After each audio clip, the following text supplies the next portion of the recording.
Come on.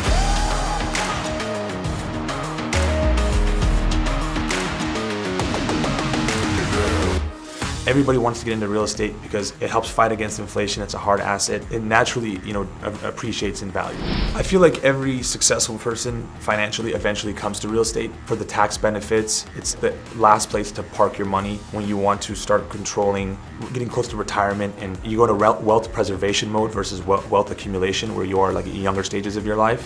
When we see a fully occupied apartment complex, what that means to us is the rents are too low. A healthy building always has around 95% occupancy because you want to leave just enough for someone else to come in. But when you're at 100% occupied, number one signal is you need to increase your rents.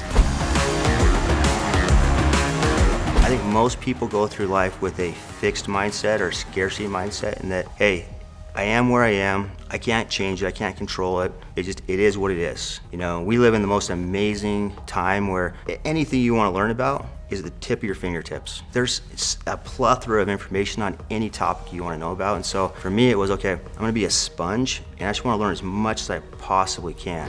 And I really do believe that real estate's the best way to create more freedom through passive income as well as generational wealth. I'm convinced that the education system is made to make employees, not entrepreneurs, not really investors. And it hasn't changed in 50 years. So we all come out employees, I guess. I think real estate investing is simple, and I think it's a skill. And because I think it's a skill, I think it could be learned. There's only one LeBron James. There's only one Steph Curry. But everybody can learn real estate investing. It is very simple. Tight buy box, daily discipline. Don't overcomplicate it.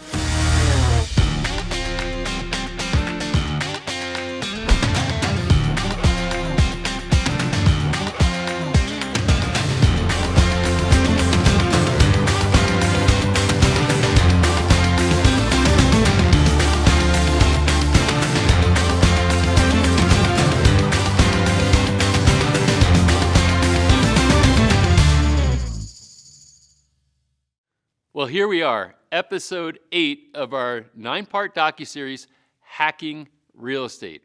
Now, you might be saying, what do you mean hacking? This was a lot of content. It seems like we're covering a lot of ground. We're not hacking into it simply. The answer is yes, we are. To take all this information and boil it down to the single docuseries, one place to come to get all the aspects of real estate understood, well, that's basically hacking real estate, and that was our intention to bring it to you. And congratulations for making it this deep into the program. We're on episode 8 of the 9-part docuseries, so you really have taken the ride with us, and we don't take that lightly. I sincerely appreciate the fact that you're here with me right now, spending time rather than doing things that maybe are tuning out. You're tuning in to create a better future for yourself and your family. So thanks for being here. I also want to remind you, we're still in the free viewing period. While we are releasing episodes in this 9-part series, we are offering steep discounts on owning it, plus some significant bonuses that are a part of that package. So thank you if you've already made the investment. I think you made a wise one, and it excites us, and we have great gratitude when people raise their hand and say, yep, I'm in, this is valuable, I want to change my life with it. And then if you haven't yet, well, it's getting towards the end, so now's the time to take a look. I want to encourage you to do that. As I mentioned before, this isn't just for you, it's not just for me, but people that we care about could also benefit from this information. So with that, let's jump into episode 8, because it has a lot in store for you.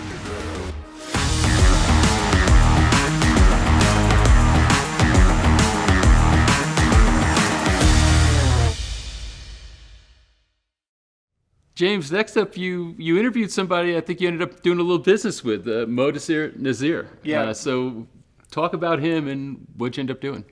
Well, very much so. I love what these guys do. They don't flip homes, they flip apartment complexes, right? So they get investors to come in, put up money, and then they go and rehab like a third of it. And what that does is the whole property value, raises the property the whole value, and then they'll flip it. And wow. I was so impressed with them and what they're doing. You jumped in. We jumped in. Made an investment. So another one. So see, this is what this is all about. It's not just watching it, not just hearing it, but actually saying, that one speaks to me. And I guess this one did. You heard what he had to say, looked at his model and said, that one works for me. And it might be the right one for you, or any of the other ones might be the right one.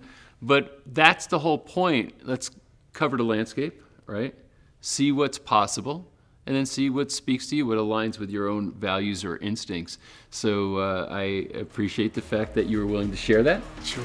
And let's jump into this interview. All right, MD, thanks for being here. Just tell us who you are and what do you do? All right, so I'm an entrepreneur by nature. I've been doing this since I was 17 years old. I've been in many fields, but the end game and the end goal has always been to find a way into real estate. Didn't know how, but just made the decisions that helped me get here. Now that I'm here, I'm specifically in multifamily, which is, commercial real estate apartment complexes. And our bread and butter is sourcing apartment deals that either have operational inefficiencies in good locations where, some landlords known as slumlords have not taken the time to, put the TLC or the love and care that the property needs, but they're great locations. So we find those deals and we go in there and we apply our, business model, and create operational efficiencies, make the property in better condition, give the community and the tenants a better property, raise the rents, and then exit at a higher valuation. All right, so early on, how did you decide why real estate? I started off in transportation, and I do specifically private car service, so like SUVs, sedans, like high end. My company was called Stay Classy Transportation, but I realized that every customer required a certain amount of work, and even though there was profit in it, it just became exhausting. And I said, will I ever be able to retire from this? Yeah, it's good money and it does well, but what can I do that requires not as much work but has a higher payoff? What did that company provide? What was the service it provided? The transportation company? Yeah. It was like a car service. So from the airport to meetings, people who are going, like family limo travel. service? Exactly. It was like a limo service. Yeah. But it just became, every client was in $100 to $200, but it required a lot of customer service, a lot of work. And as entrepreneurs, we like to control variables. We're control enthusiasts, freaks, whatever word you like to use. But when you're in the transportation industry, you don't control the flight time. You don't control the weather. You don't control traffic. There's so many variables that are out of your control, which makes you not have control of your own business. See, in real estate, it's a hard asset. It doesn't move. Yeah, we don't control the market, but we can at least forecast it. So we control the renovations. We know when the leases expire. We know where the asset is. The asset's not going to move. So it allows us to do a good financial modeling and really mitigate our risk, and we know exactly what we're getting into. Mm-hmm. And at the end of the day, everybody wants to get into real estate because it helps fight against inflation. It's a hard asset, and it naturally appreciates in value. So what was the allure of real estate, and how did you make the transition from car service to real estate? I feel like every successful person financially eventually comes to real estate. I think it's for the tax benefits. It's like the last place to park your money when you want to start controlling, getting close to retirement, and you go to wealth preservation mode versus wealth accumulation, where you are like at younger stages of your life. So when my transportation company, Stay Classy Transportation, started doing better, I started asking my friends who were in the finance world, hey, where do I park my money? I'm making good money, I'm investing enough back in the business, but now I want to start finding a place to park it so it starts working for me.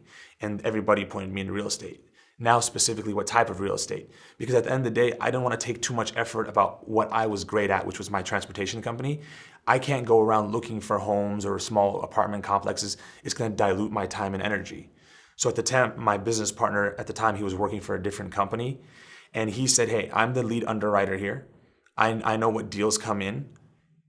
Trust me with your money. Instead of going out there maybe getting 30, 35% on something but wasting a lot of time, I can get you anywhere from 20 to 25% returns on the deals that I'm underwriting for this company.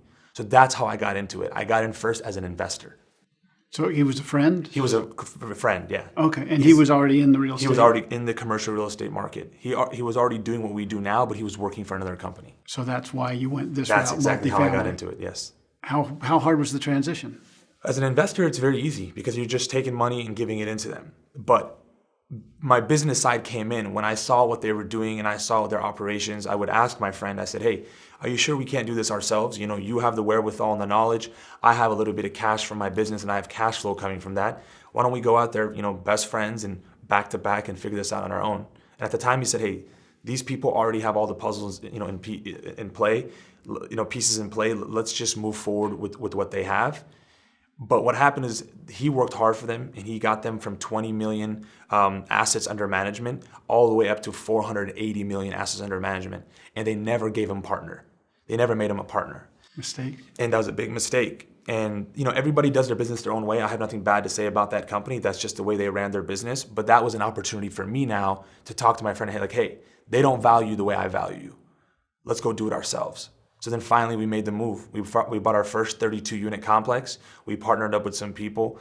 They helped us find the equity because we were kind of new into the industry. You know, we knew how to run the business, but this whole business is all relationships.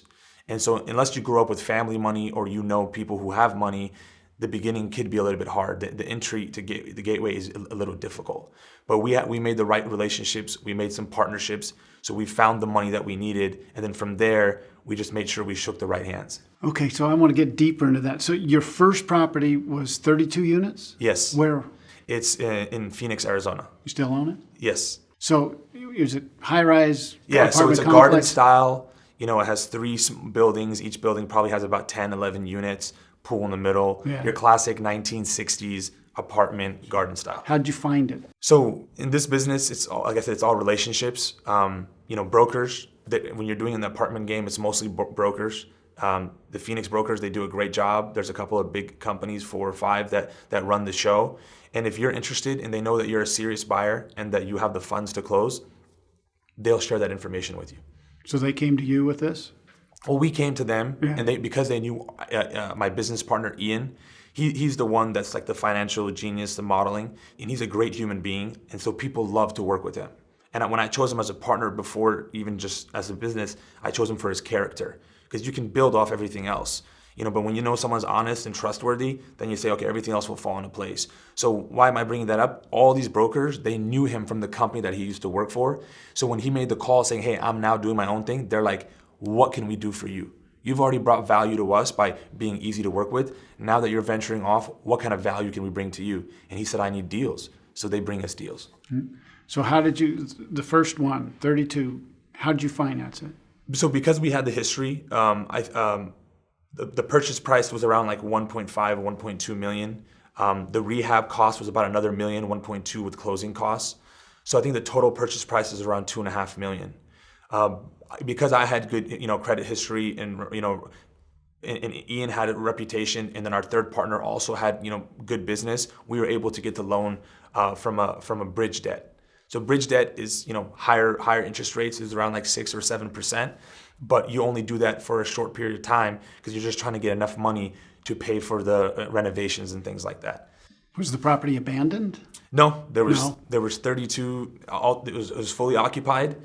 There was a loss to lease, which means, are you familiar with that term? Yeah. Loss to lease means that it's another thing that you look for when you buy a property. It's like, okay, the landlord is very content with having it fully occupied, but that means when we see a fully occupied apartment complex, what that means to us is the rents are too low.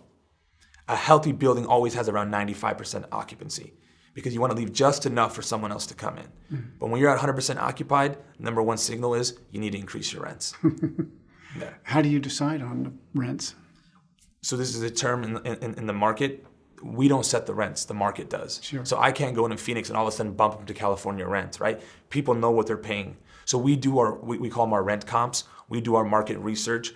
We look within the next mile, 2 miles, to see which apartment complex has our amenities, has our square footage, has our similar renovation style. And then we look at those and then we say, okay, this is what the rent's gonna be. And then this is where your business acumen comes in. You train your property managers to say, hey, when someone walks this property, don't just say, oh, these are vinyl plank flooring. Tell them the benefit of vinyl plank flooring, where it doesn't tear, where if one side tears, I can replace that one corner instead of having to replace the whole thing. Don't just tell them it's stainless steel appliances. Tell them the benefit. I remember when my mother, when she used to clean stainless steel appliances, she loved it because it would wipe right off. So we tell them when you come over here, sell it. Because even though the market sets the rent, within that market there's a low and there's a high. And it's up to us to make sure we get the highest. So you mentioned a third partner. Yes. Was that person in from the beginning, or did you bring them on? We brought after? them in specifically for the deal. For that deal? For that deal, because we knew that they had the equity and the money relationships, and so we needed that. Plus, he's a great guy. He's been in the industry for 10, 12 years, and unfortunately, at the time, I was like 29 or 30, and my business partner was 30 or 31s. And people do like to see a little bit of age, a little bit of history there. So even though we had the wherewithal and the history of the previous company, they liked seeing that older guy there saying, hey, I've been in this industry for 10, 15 years. I'm supporting these guys. Here's my signature. And that helped us as well. Is he still with you? After that first deal, we did about 9 more deals together, 10 more deals together. And we're currentently in the process of each going in our separate direction. Just because financially, we have 4 people on the team right now. We have my business partner, his name is Ian, and then we have 2 other partners that we do a lot of our deals with. But there's a lot of cooks in the kitchen right now, and then just financially, it's the pie's being split up many ways. They know what they're doing, and they're amazing at it. They're great guys. We know what we're doing, and we're great at it too. So it's the time has come for you guys go do what you guys want to do, and it's our turn to do our thing. Yeah. So I'm going to get to the nuts and bolts of it. So you bought a 32-unit place. Yes. That had 100% occupancy. Yes. And you were going to put another $1 million into it. Yes. You got 32 renters. What'd you do with them while you're doing the renovations? So how do you approach that? When we first got into the business, Ian and I both grew up on government assistance, Section 8. I grew up on everything like that. So I remember when landlords came and wanted to raise rents, and my father panicking and my mother, not eating for 2-3 days. So, we are in a privileged position now. When 15, 20 years ago, we had humble beginnings. So we're very cognizant of that, and we keep that in the front of our mind when we go into these properties. So we try to be very humane. We give them heads up that, hey, we're renovating this unit. We let them know that if they can find a place to live, we will give them first opportunity to get the renovated unit back. Yes, the rents will be a little bit higher, but we still want to give them the opportunity to get their unit back, because some of the people had lived there for 15 years. Some people lived there for 10. So we don't want to be like, hey, you got to get kicked out. So we wanted to make sure that that was a priority for us. Some people couldn't afford it, because a lot of people in Phoenix, they live on, state funding or something, the fixed income. So some people just couldn't afford it, but that's the nature of the business. Some people stay and some people don't. That's part of gentrification. And we couldn't control that. But even then, we try to find a place for them to live and not just displace them. Any legal or regulatory issues on telling people you got to move out while we renovate? Well, this is why people do business in Phoenix and Arizona versus in California. Because there's less regulatory or restrictions for how much we can increase rent, or as long as they are month to month in our contract, we give them a 30 days notice. By law, that's all we need to do. What kind of contracts do you do now? Most big banks or debt funds, they give you a loan, they require a 12-month contract because they want to see that long-term tenant. Sure. What about you? What's your preference? Month to month gives you flexibility. We like month to month on the classic units. So classic units are the ones that have not been renovated, because we don't know when that unit's going to come up for renovation. So we'd like to have the flexibility of when we renovate that unit. But once once we've renovated that unit and we've gotten that premium rent, then we're perfectly fine when locking them for a year. All right, so you got your first 32 units. You got it all renovated. Yes. What'd you learn? If you're type A like me and you like systems and schedules and timing, you learn very quickly that construction does not listen to those things. Construction moves at its own pace. You can have a broad timing, hopefully 6 weeks, but you got to be prepared to add another 2 weeks on that every single time. You learn that every unit is different, even though they're all the same exact units. You open up one wall, you find something. You open up another wall, you find something else. So construction is not by any means a perfect art, but it looks like it from the outside. How close on budget were you? We are very conservative on our underwriting, which allows us to, there's always things that pop up. We take that into account. We have a very big contingency budget. We have a very large deferred maintenance budget. Everybody underwrites differently when they look at a deal. Ours is very conservative, because the last thing you want to do is go back to your investors and say, hey, I need another couple $100,000. I need another $1 million. If you would have asked for that from the beginning, it doesn't look as bad or hurt as much than when you ask for it for a second time. So you had these 32, I'm still fascinated. You had these 32 units that are fully occupied, so they're obviously serviceable. Yes. How did you decide, you're going to renovate, so you wanted a completely different look, or were there just issues you knew that had to be taken care of that hadn't been, neglect?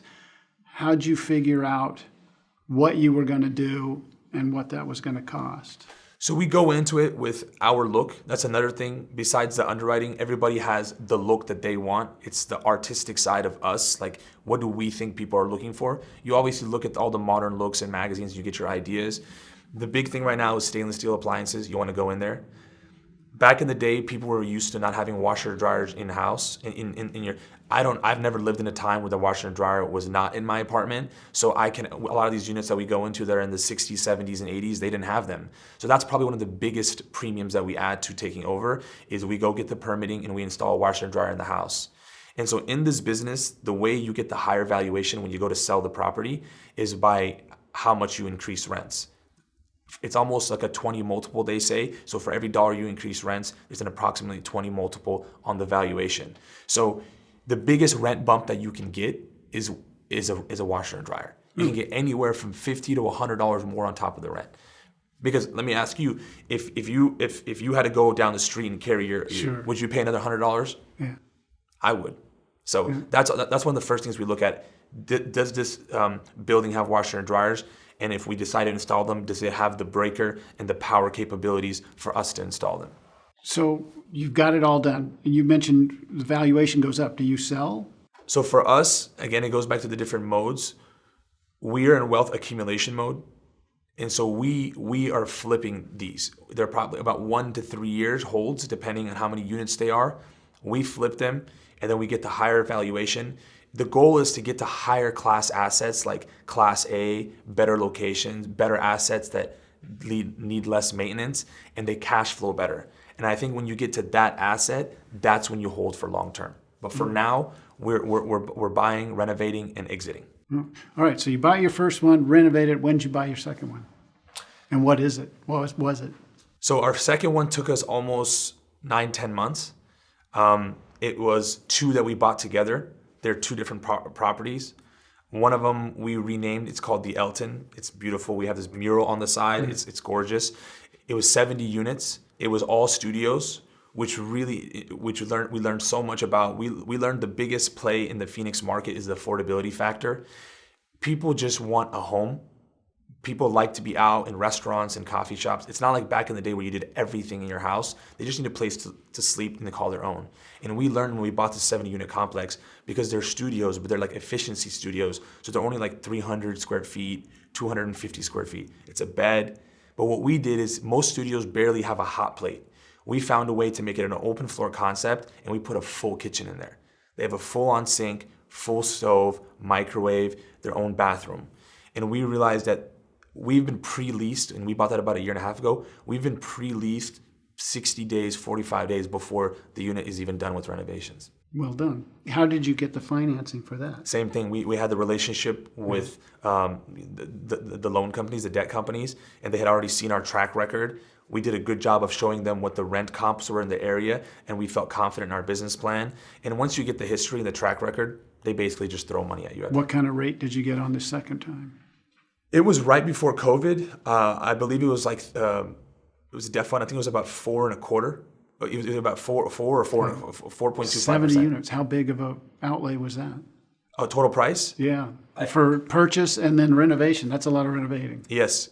We bought the 2 deals together. The other one was called Northern Edge. That was 50 units. It was more 2 bedrooms and 1 bedrooms. Together, it was a $7 million loan. So combined, I think it was about $12 million that we bought them for. For your second attempt. Yeah, so we bought 2 together. And that really helped us kind of, propel forward and have the confidence of saying, hey, we're no longer like, rookies into this. We know exactly what we're doing. Let's start going after buildings that are north of 100 units. Did you 100% finance? Yeah, we do about 75% financing, and then the other 25% comes from investors, and that's like the equity, also like known as the down payment. Are you bringing in other investors as you purchase these? Yes. And they're just investing in that one property? Correct. So some people do like debt funds where they invest into your fund and you offer them 15 to 18% returns. But us, we have our investors specifically invest in a deal.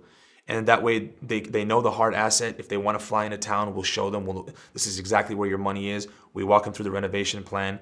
Our biggest thing is to give them, comfort and peace of mind. Because if they're comfortable, we know we're going to, make them money, but we want them comfortable so that tomorrow when they get their return on their dollar, they can go to their peers and say, hey, not only do I trust these guys, They walked me through the whole process, made me feel a part of the process. I think you should invest with them too. How do you find them? Shake hands and kiss babies. Yeah, just like this, you talk about your business. We've learned that if I go around telling people, hey, would you like to invest? Would you like to make more money? That's not the way. We've learned that the best way is to educate people. Just like you have questions, you're intrigued. My job here is to educate you. I've learned that the curiosity is the most contagious thing in the world. So as long as I educate you and spark your curiosity, everything else will happen on its own. Now, you're doing big construction. Who's doing how do did you umbrella in a construction group, or are you? So I have to give a lot of credit and a shout out to my construction team. When I first met him, he's a Greek guy. His name is Nico.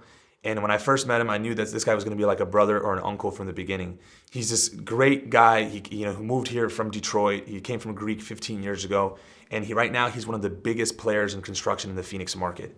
He does the most beautiful work for the greatest pricing, and the best part is he's honest. If the wall needs to be opened and the piping is not good, he's going to tell you.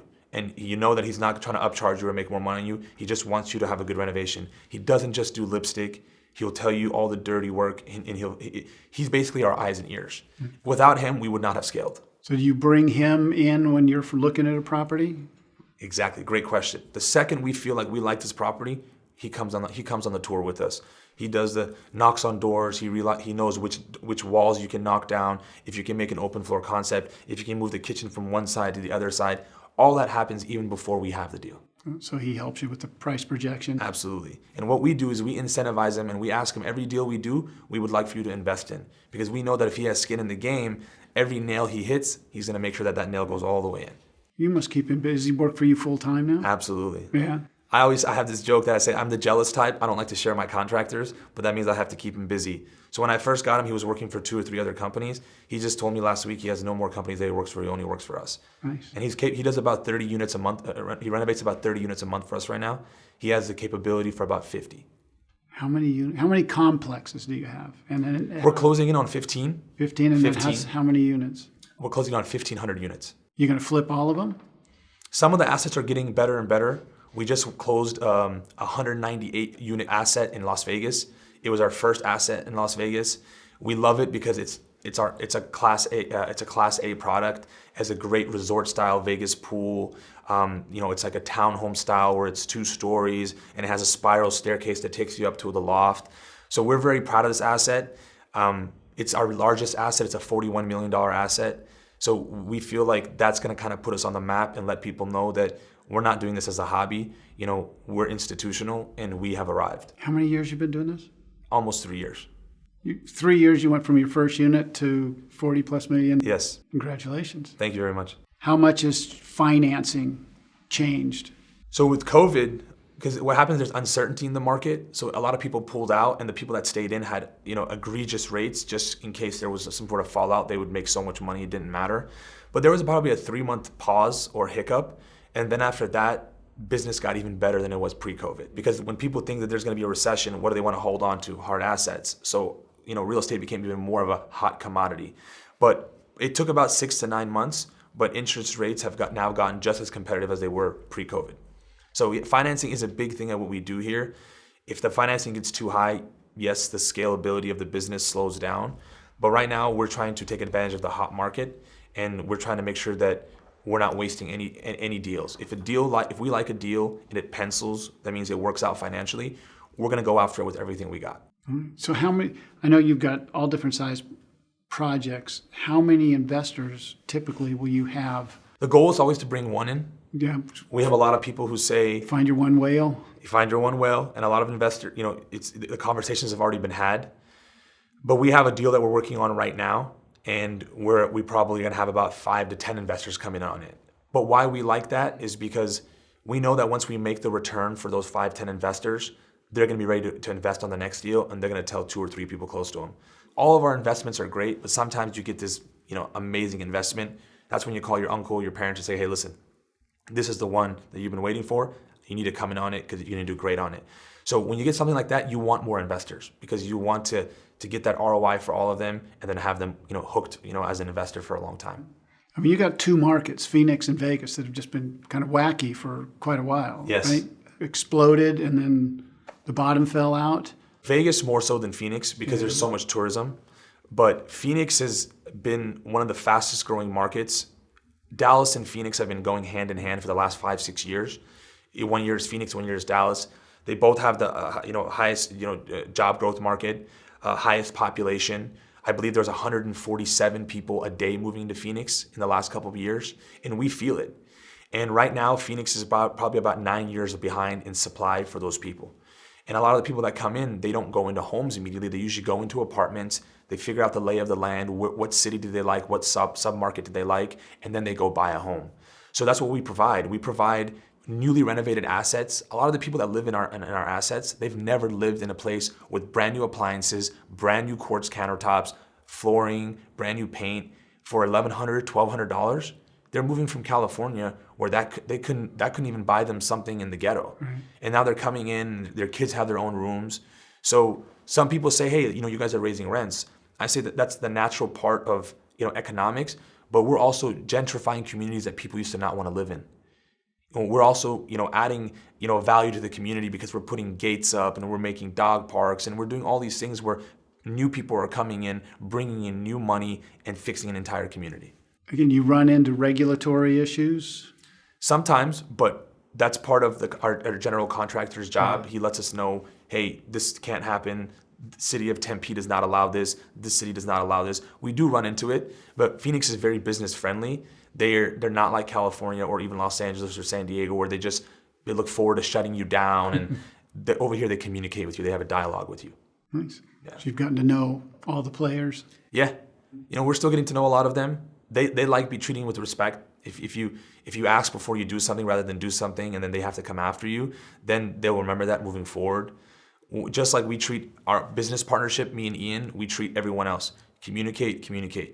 When you communicate, everything can happen because everybody knows what to expect from each other. So in 3 years, you guys have built all this.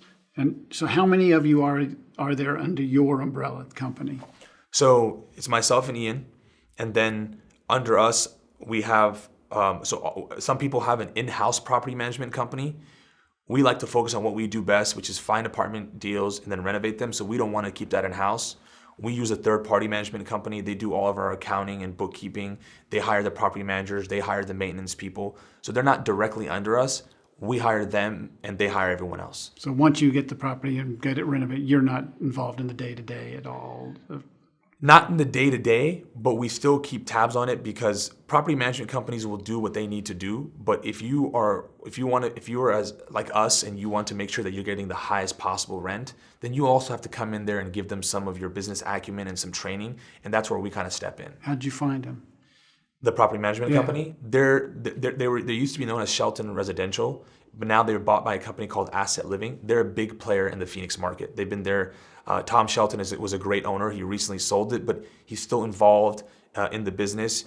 Even though he's the CEO and the owner, he'll get on a call with you within minutes. He'll email you back the same day. So we like that communication that he has. So we went with a company that had good communication because that's important for us. And they're a big player in the Phoenix market. They've been there for 20, 30 years. Have you had them from the get-go? Right. We actually had another smaller company that we started with, but that was one of our learning curves. We realized that as much as we liked this smaller company, they didn't have the bandwidth to grow with us. Mm-hmm. I'm so impressed with what you've done in 3 years. If somebody wants to get into this, like I said, I'm very interested in real estate. Have a couple of single-family homes, rentals in a condo. Intrigued with multifamily homes. Wasn't thinking apartment complexes, more like duplex, et cetera. But what would you tell somebody? How would they get if you're going to get into it? What do you got to know? Get educated. Get as much education as possible. And books are great, but find someone that is already in the industry. You'll learn a lot more from their mistakes. And we're pretty transparent for the most part. Come find Ian and I. That's one of our priorities, is to educate as many people as possible. We realized my dad worked for 40 years as a taxi driver. He's never had financial freedom. Till this day, he has to work for his paycheck. And me, at my young age, I had a financial freedom way faster than him. So we said that when we get in this, we're learning what everybody else in the world needs to do to finally have financial freedom and maybe be a better dad or a better spouse, right? Have more time to do the things that you love. So we're here to educate. So the first thing is find people who are wanting to educate you and go find that education. Number two, a lot of people think that buying a home and flipping a home is easier than buying a small apartment complex. But it's actually a reverse logic. It may seem like, oh, this is a bigger thing to do, so it may be harder, but the work is exactly the same. Getting a loan for a small 10-unit apartment complex is very similar to getting a loan for a duplex or a fourplex. And banks like seeing the bigger properties because when you have a 10-unit property versus a 2-unit property, you have 2 front doors versus 10 front doors. When something cash flows, and it's multiplying times 2 here and times 10 here. So the banks look at it from a profit standpoint. Which business, because we look at it as an apartment complex, the banks look at it as a business, which business can generate more income? So in case there is a dip in the recession or something happens, if you have a duplex and one tenant moves out, you're down by 50%. You have a 10-unit complex, one of them moves out, you're still at 90%. So it's less risk for a bank to give you a bigger loan on this one. Now let's look at it on the appreciation side.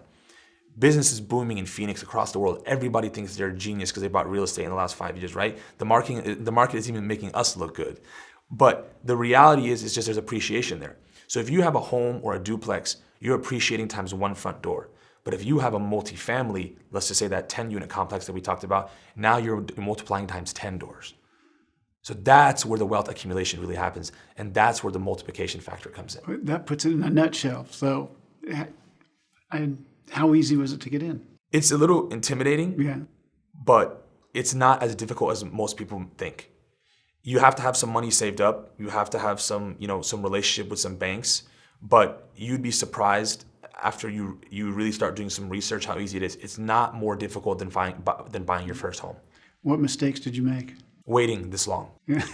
I thought that I needed to have a lot of money before I came in. I thought that I needed to be a certain person or have a certain knowledge before I came in. And now that I'm in, I'm realizing that even myself, even though I'm got in pretty early, that I could have gotten in a few years earlier. How much money did you need to get in? The first deal, we put like $100,000 down payment. For the 32 units? Yeah, $100,000 on initial earnest deposit, but then we had to go raise the money and find the rest of the money. And if the deal makes sense, there's a saying that we have in the industry, if the deal pencils and the deal makes sense, the money will always find you. Because there's a lot of people out there with money, in their banks, burning holes in their bank accounts. They're looking to place it. They're looking to multiply their money. You just need to go out there and present them the deal. So what are you pulling down? A lot of our money is in the asset itself. Yeah. We obviously have, we have an acquisition fee. So when we first source the deal, these fees keep the lights on. So, it could be anywhere from 1% to 3% depending on the size of the deal. The bigger the deal, the smaller percentage. So if we acquired a deal, we may make $100,000, $200,000 on the acquisition, and that's just to pay for payroll and keep the lights on and things like that. So these fees are on the front end, so they're kind of what we feel. And then there's a construction management fee, which is 5%. That's just to make sure that everything happens on time and watching the general contractor. Then there's like an asset management fee that's about 1% to 2%, and that's like collected from the rents and stuff. So these fees that come in, they might amount, depending on the unit size, a couple grand a month. They help you keep the lights on. But most of our profit, why people like ours, is we have our structure for making money. We put in 5%. The investors put in 95% on the down payment. So we only own 5% of the asset. The investors own 95% of the asset, but we control the asset. We don't make our money until the investor makes at least 8% return. It's called an 8% pref. So up until that first 8% of 8% returns, we don't even get a dime. So you make it attractive to we make it very attractive. We want to let them know that we're not money hungry. We're here to prove to you that you guys should be investing with us for a long time to come. Is that standard or is that pretty unique with you guys? Everybody has their own structure. Some people have a 6% pref, 7% pref. We have an 8% pref. I've seen them go all the way up to 10%, but 6 to 10 I would say is standard. So, and then after that we have a waterfall structure, and that basically means that after the 8% pref, 65% any profit that we make, 65% goes to the investors and 35% comes to us. And that's where most of our payout comes from, is once we've already made the investors profit, then we get the 35%. So we don't really make our money until we've exited the property and sold it and already made investors their money. So when you ask me how much my take is, that deal, which is, I love that you brought it up, that 32-unit deal, that's the first deal that we're about to go full cycle on, which means we bought it, we renovated all 32 units, it's now in escrow and on the market, and when we sell it, we'll get our payout. So if you're gonna ask me how much we're making on it, we have a lot of partners, but we'll probably each get paid out by like, $200,000 on it. Good for you. How'd you know you could pull this off from transportation to? That's something that's innate. I think in any entrepreneur, all the guys that are, here or downstairs, that's something that's kind of, we've differentiated ourselves since we were young, is that's never really in the back of your mind, doubt, because you wouldn't, it's more like, my always thing is, what's the greatest that I can be, right? I wake up and say, I'm not doing it for money anymore, I have enough to eat and do this, but when my time comes to an end, when I look in the mirror, I want to say that who this person is was the best that I could have been. So I just wake up and I say, what's the next challenge? Once you learn that the world is not as mean or as difficult as you think, that people like to help you, that if the harder the decision, more people are there to help you get through it, then you're not really scared of any obstacle. And I think that's the point of life that I'm in. But that starts at a very young age, just good parents, telling you that, hey, this is your world, go out there and do whatever you want to do. And then putting yourself in a lot of unique and hard, circumstances, and then overcoming those. And then each one helps you get a little dopamine boost, a little confidence boost. A little stronger. Yeah. So earlier you said, when we were talking about with your investors, you said PREF? Yes. So it's a preferred return. That's what PREF stands for. So like I said, it's an 8% preferred return. So before us, as operators make any return on our investment or from the profit, we make sure that the first 8% goes all directly to the investors. So it's a preferred return. That's the terminology. Nice. Well, I'm so impressed. I love what you said about, because I think it's a little different for most people. When you said, when you realize most people are nice, willing to help, that puts you in a whole different place, because I think most people probably don't do things out of fear, right? Absolutely. Fear of failure. You don't seem wired that way.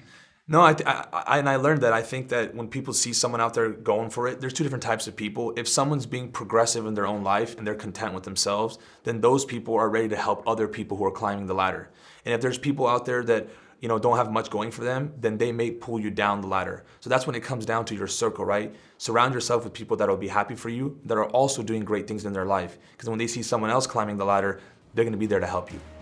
MD, thanks so much. Appreciate it. My pleasure. Thanks for having me. That concludes James's interview with Modaser Nazir. Again, another window into looking at how to create success and wealth through real estate. Glad you were here to experience it.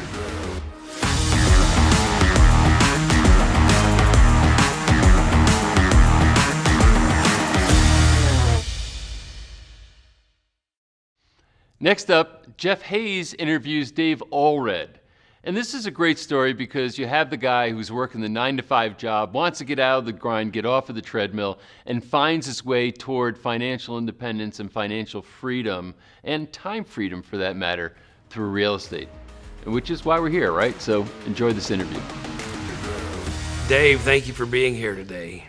Thanks for having me, Jeff. So you're the only person in this whole series that I'm doing the interview, that instead of James Sacamano, who's been doing all the interviews and hosting, he very rudely picked up COVID, and we decided we didn't want to see him for a while.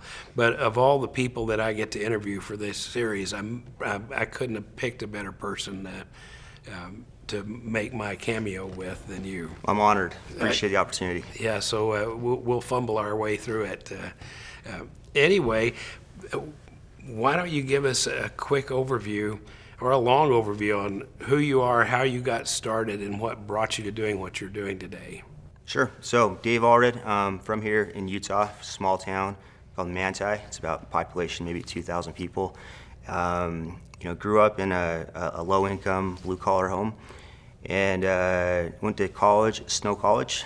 And while I was there, I knew early in life that I wanted a lot in my life, and I didn't really know how I was going to accomplish it, but I set a lot of goals in my teenage years, and I really just wanted to up-level my own life and for my future family, and create really a lot of freedom and quality of life. And so I realized that early on. And then when I was going to college at Snow College, they had a recruiting booth set up to go out and do summer sales. And it was going door to door selling home security systems. And they had donuts on this table, right? And I'm a hungry college student, right? So swing over, grab a donut. And then they gave me a flyer, and they were having a recruiting meeting that evening at a pizza place and had free pizza. So I'm like, hey, win-win, you get a donut, you get pizza. And so I went to that recruiting meeting, and next thing you know, I was headed out to Chicago for my first summer. And I knew it was gonna be hard, frankly. I knew it was gonna, I never wanted to be a door-to-door salesperson. It was not something that I was looking, aspiring to do in my life. But I knew it was gonna be hard, but I knew that I was gonna learn a lot from that process. And I knew there was an earning opportunity that could really, put me ahead a little bit and give me a head start. And so jumped out there in Chicago, and frankly, Jeff, it was the hardest thing I've ever done in my life. Well, Chicago by itself, if I was to pick a place to be a door-to-door salesman, which, by the way, when I was 18, I was a Collier's Encyclopedia salesman, so I was so dumb, I didn't even know that was a bad job. I did that for a year and a half, but I would have been scared of Chicago. It was, especially coming from, small town in Utah to, it's like the polar opposite of kind of where the community that I grew up in. And so anyway, showed up out there my first week. I sold one account. Actually, it was a sub-credit account. I didn't realize that. I didn't know what I was doing. And so they came back later and they pulled out the security system, charged me back the $200 in commission that I made. And so in that first month, it was like 7 total sales. And I remember being halfway through the summer and just failing, and I'd always been pretty successful when I put my mind to whatever I was going to do. And but midsummer, I was thinking about quitting every day. I'd say multiple times every day, and I started to get some traction there. And then a regional manager came out and spoke to me about how I could become, or anybody in the company could become a sales manager the next year if they sold 100 accounts.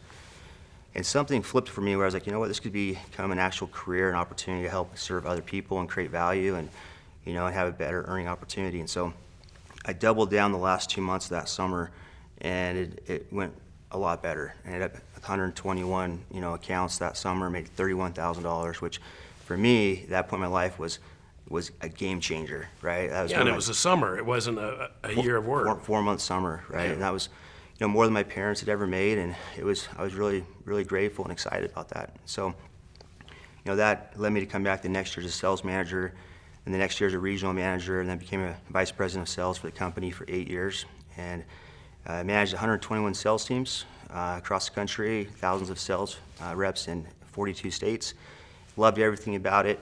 The company went public for a multi-billion valuation, and I jumped over with a sister company, solar company, and helped run the California market for a few years. Loved that as well. They went public for a multi-billion valuation. And so in 2017, I finally retired from that career. It was going to be a 4-month summer, it turned into a 17-year career, but I learned so much from that, and I was really grateful for it. Throughout that whole process, though, I was always investing in real estate.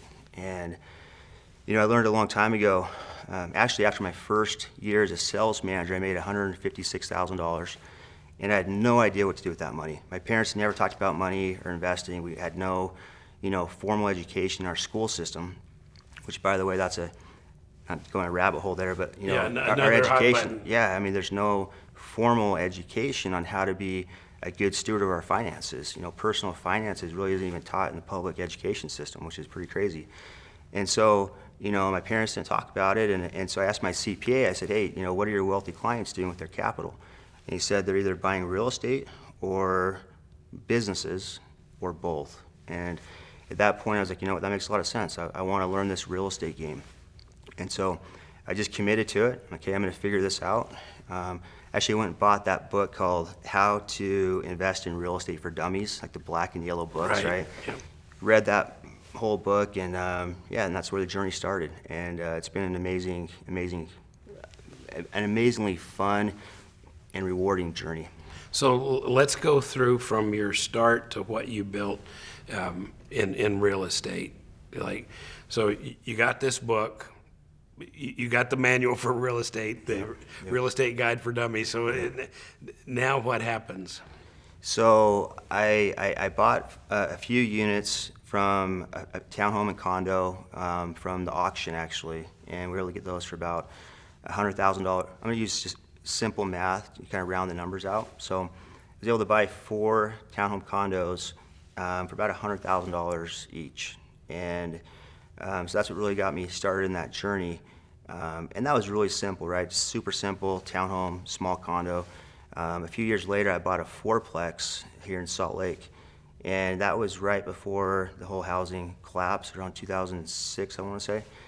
And I bought that. It's my first multifamily, and I did everything wrong on it. I literally learned every mistake you could have made. And so, I Googled, how to find a real estate agent. I hired this lady, and fast forward to the closing table. I'm signing all my documents, close the deal, and then she reaches over the table and says, "Hey, Dave, I just want to say thank you for my first real estate transaction." Oh, great. I'm like, hold on a minute. Wait, how did that not come up before now? Yeah. That was my fault for not having done better due diligence, right? So it was her first time ever closing on a deal. And I thought it was a 4-plex, but 7 months later, one of the tenants, so it was actually a duplex with 2 mother-in-law apartments down below. So there were 4 families in there with 4 streams of income, but it was illegally being rented because really it was zoned as a duplex. And so there was a noise complaint, and they called the city, complained, so the city inspector came out, ended up having to evict 2 families from the home. And so it went from a cash flow positive asset to a liability with negative cash flow. And then 08-09 hit, and the market fell apart. So anyway, I ended up selling that, and lost quite a bit of money on the deal.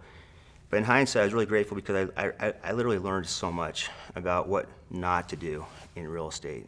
But going back to those first 4 townhome condos that I bought previously, what was really fun with those is that they appreciated so much in this market. So a few years later, they were worth $200,000 to $250,000 each.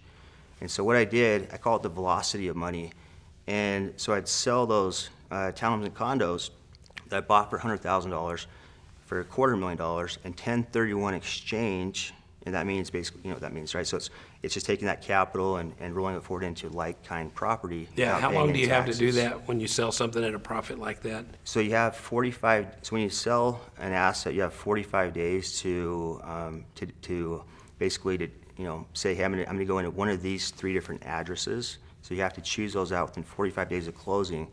But then you have 180 days to actually close. Got it. So you got quite a while to work with on that. And so I sold those, went into 4-plexes. I was able to get 4 4-plexes, okay, with no additional cash out of pocket. So those 4 doors went to 16 doors with no extra cash out of pocket. And that was back in 2014. And those duplexes, or those 4-plexes that I bought for about $500,000, a few years later, are actually worth closer to $1 million in this market. And so then I've been taking those $1 million assets and selling those in 1031, exchanging into 3 new 4-plexes, or a 20-plex, or a 12-plex, or whatever else, right? With no additional cash out of pocket. And that's been a really interesting way to be able to scale your portfolio. And now I have ownership in a little over 1,200 doors across the country. But that was really how I kind of got started, was just buying small property, sit on it for a while, get the cash flow. As soon as there's a lot of equity in that deal, 1031 exchange into more units. And then once there's appreciation there, 1031 exchange that again. And really that's been something that I think a lot of real estate investors overlook, is just the value of their equity. And again, I call it velocity of money, where most guys just kind of sit back and they're just happy with their cash flow. But I learned about 5 years into my investing career, there's a big difference between cash on cash returns, which is simply the cash flow you receive divided by your actual cash you put into the deal, versus cash on equity. And cash on equity is your cash received divided by your actual equity in the deal. And what happens is usually after, especially in a hot market, after 3 to 5 years, your cash flow, cash on cash is looking great because it's still going up with inflation and whatnot. But your cash on equity is actually going down because your equity is, with appreciation and principal reduction, your equity is going up, but your cash flow is not going up as quickly. Right. And so cash on equity, once I realized how to tap in that cash how to measure cash on equity, and then to take that equity and put it into play has been a real game changer. It really helped just kind of fast track and accelerate my progression in real estate. And so what are the specific numbers you look for in that, where when the value of a property versus the percentage of that value that can be rented, and how does that drive your decisions? There's a lot of things that go into that decision. When you have a property for a while and it's cash flowing and there's a lot of equity in it, I think the simplest way to answer that question is I'd say, okay, do I want to sell this asset or do I want to hold on to as a long-term hold? And the best answer is to ask yourself is, would I go and buy that property today? And if the answer is yes, I'd go and buy that again today, right now at today's price, then I'm going to hold on to it long-term. If the answer is no way, I don't like the location, I think it's overvalued, I don't like my tenant profile, then I might want to sell the asset. Now, if I do want to hold on to it, there's a few things you can do there, and one of those is to do a cash out refinance, right? And so that way you can pull equity out of the deal to go build your portfolio elsewhere. Got it. Still maintain control, still maintain cash flow, but you're able to get some of that equity out of the deal. Yeah, so if your equity is too high in it, selling it isn't the only option. You could just take some equity out of it and redeploy that. And another one real quick is, and this has been kind of a secret, but I'll share it with you here. Thank you. So I love these fourplexes, and I think I'm going on 27 different fourplexes now that I've owned and purchased. And what I've learned a few years ago is I can take a fourplex. Here's a real world example. I bought some of those back in 2014 for $500,000. They're now worth $1 million today, which I'm stoked about, right? It's great equity, great cash flow, etc. What I realized is if I go to a civil engineer, have them come in for about $500-600, and subdivide that fourplex into 4 different units, or even just 2 duplexes, I can get a lot more revenue out of that when I sell off the asset.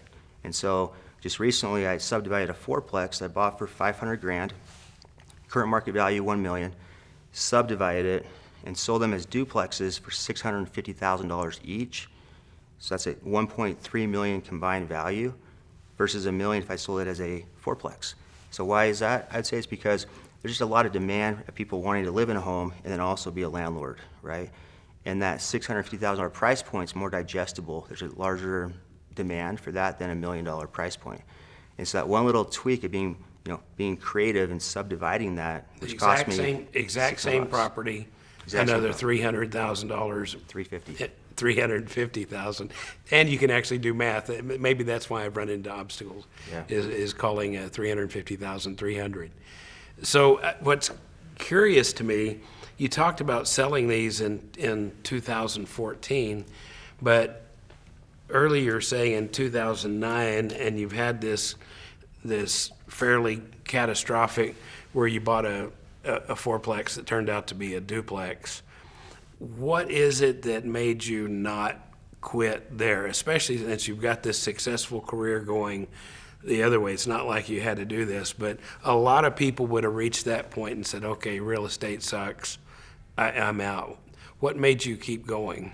2 things.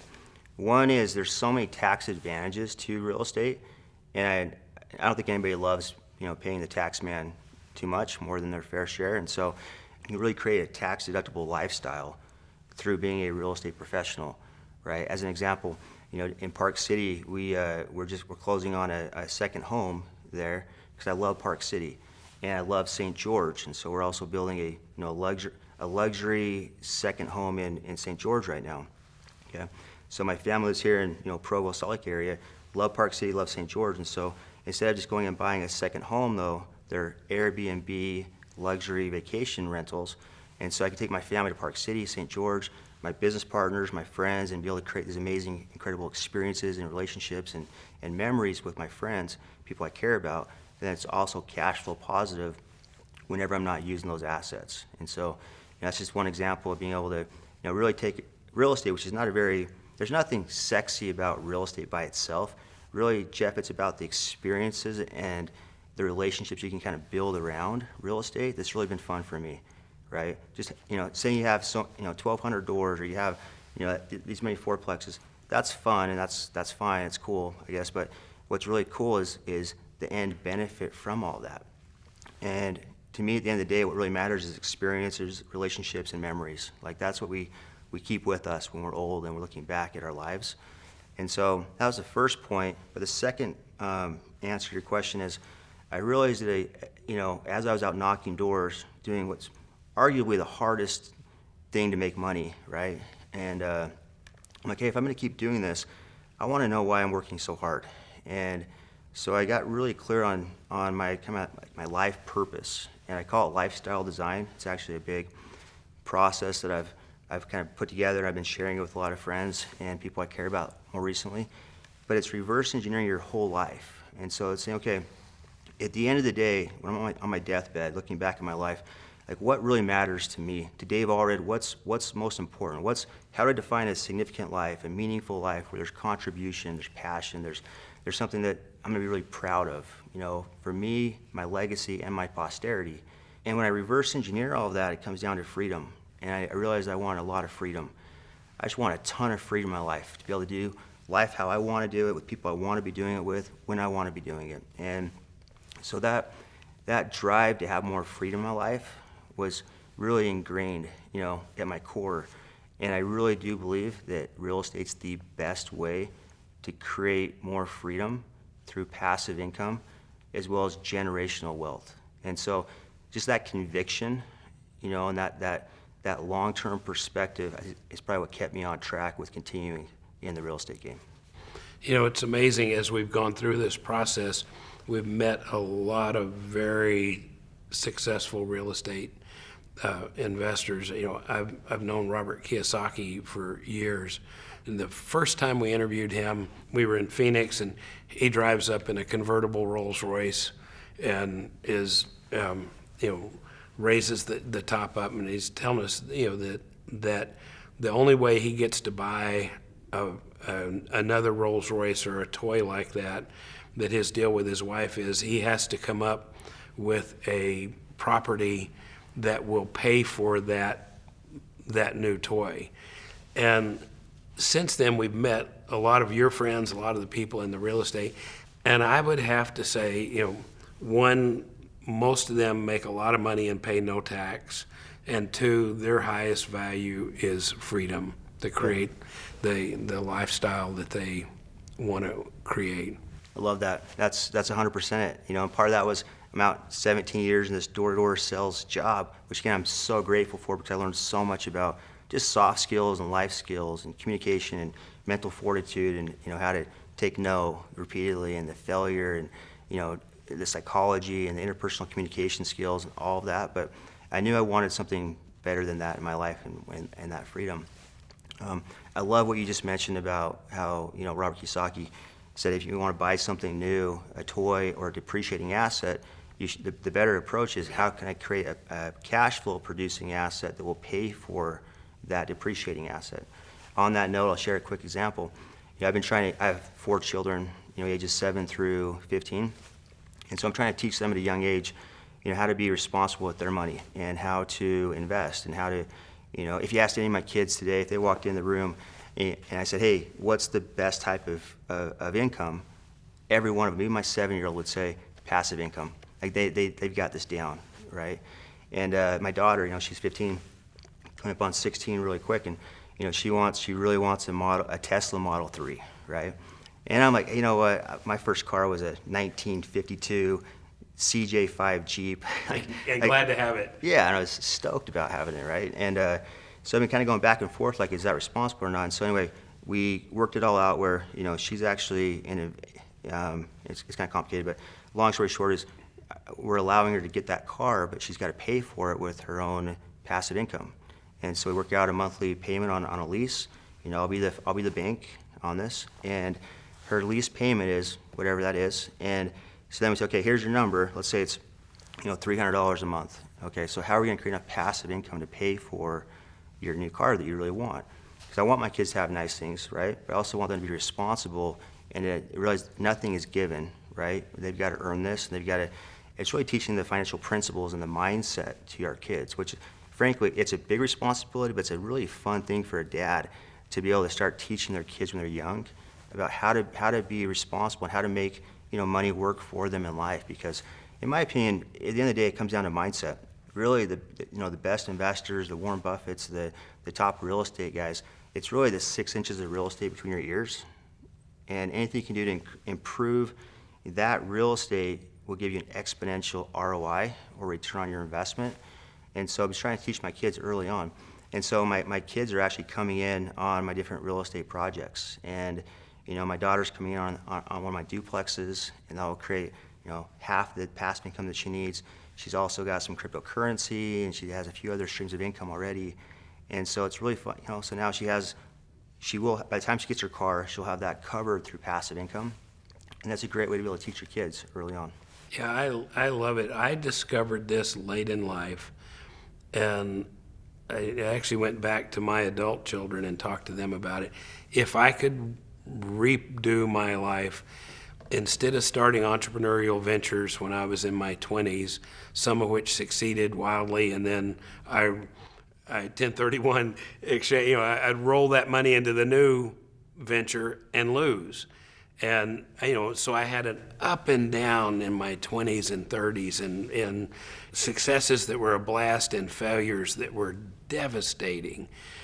If I had just taken that block of time from 20 to 30 to build a real estate portfolio, I could have done all of my entrepreneurial ventures, but never risked my house and home and family and relationships the way that I did. One thing that I've realized, and I think it's the same thing you're saying right there, is when I have enough real estate passive income coming in to cover my family's cost of living, and I know I can put food on the table and our bills are paid for, and that's just mailbox money coming in no matter what. No matter what I'm doing, where I am, whatever I'm up to, my family's good. It's such an empowering position to be in, because then you can really look at what your God-given gifts are and where you can create the most amount of value and really what you want to be doing in life.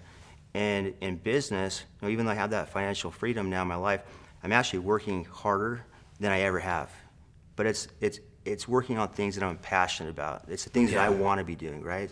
Executive consulting, speaking from stage, teaching other entrepreneurs, teaching other people how to create financial freedom, doing all these syndications in real estate, launching a real estate fund that will have close to 1,000 investors coming in 2022.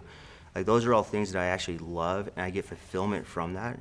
And so, but what I found is that once you have that financial freedom, or even just enough passive income coming in to where it helps, it really empowers you to be more bold and aggressive in other entrepreneurial pursuits, because hey, I can go take some risk and start this new business, or start this new career, or start a new side hustle, because that you're going to be okay at the end of the day with the passive income coming from the other side. Yeah, you're not working without a net anymore. And I spent my 20s and 30s working without a net, and took some falls that I can still show you the bruises. Hey, but look at you now. You're still here. You're here. I'm still here. So you mentioned mindset, and that's really intriguing to me. It's, as we've gone through this and done all these interviews, there's like bitter lessons to learn about real estate, like you learned with a duplex that you thought was a fourplex.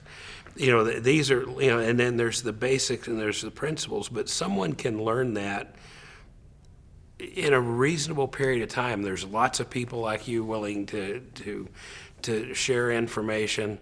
And I've really looked at it and said that what stops people from doing this really is the limitations that they put on themselves, the goal setting that they maybe haven't been trained in. What do you see are the important principles of a mindset that made you successful in both of these careers? Love that question. So a few things come to mind.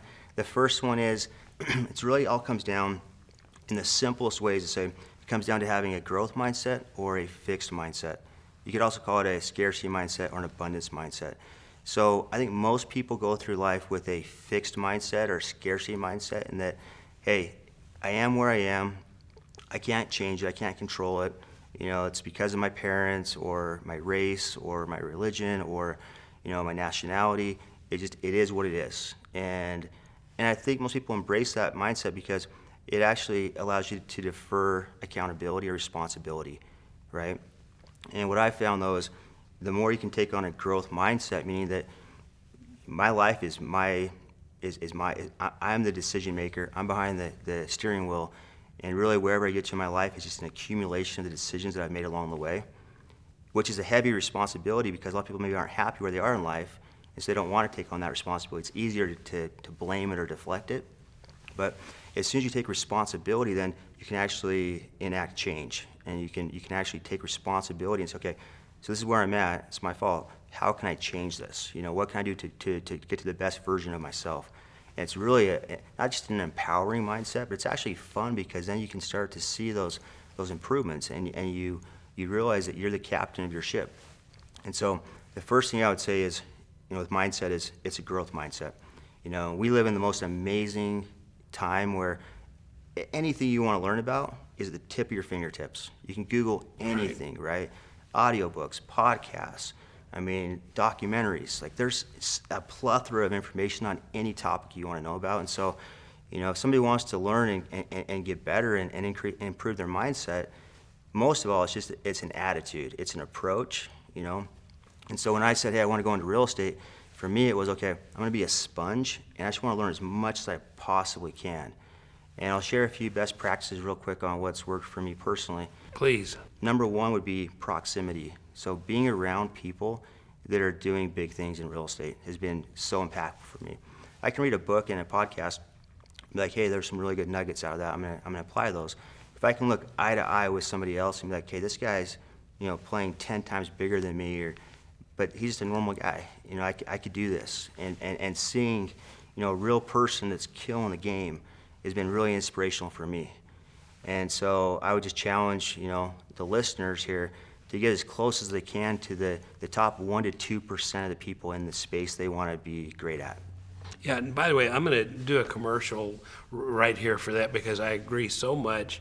And I was thinking about it the other day. I can't imagine what my career would look like if I wasn't a member of a bunch of different masterminds. And so it's hard in your seat to say, and by the way, I find them at masterminds because it's not selling. I was going to say that next. Great, yeah, because I don't have a mastermind. I don't sell. I'm a member of masterminds.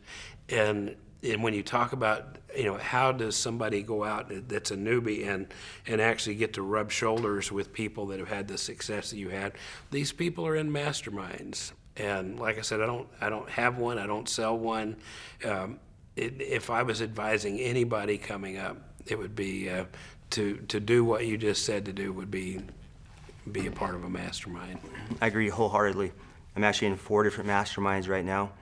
I also have a real estate strategy coach that I pay, substantially every year.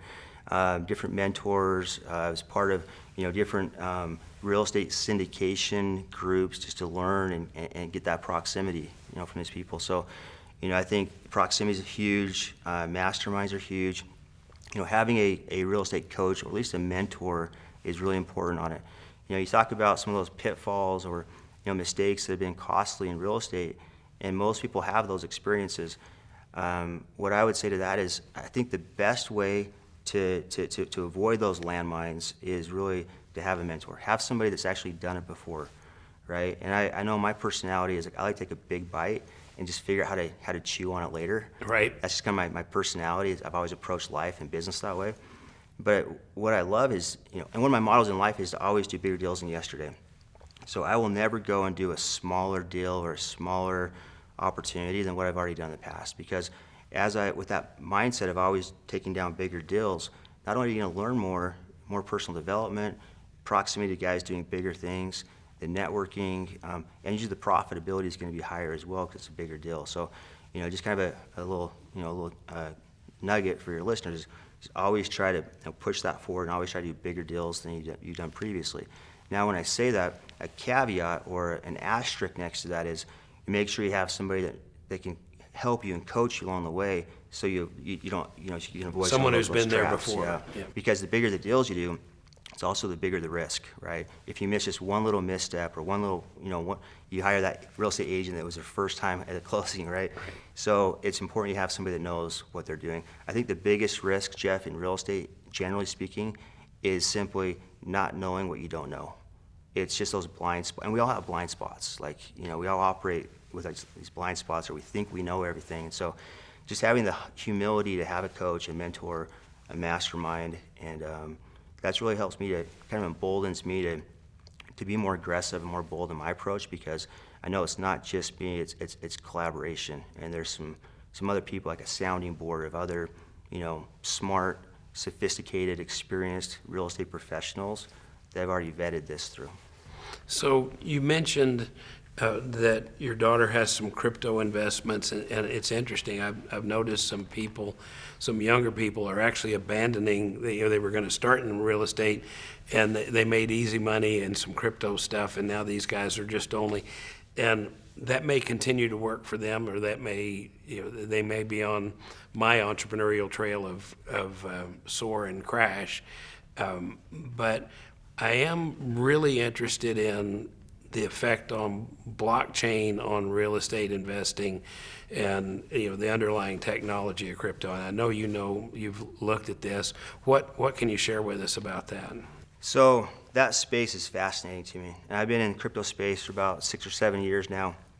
And I actually think we're just getting started in general with the blockchain and cryptocurrency.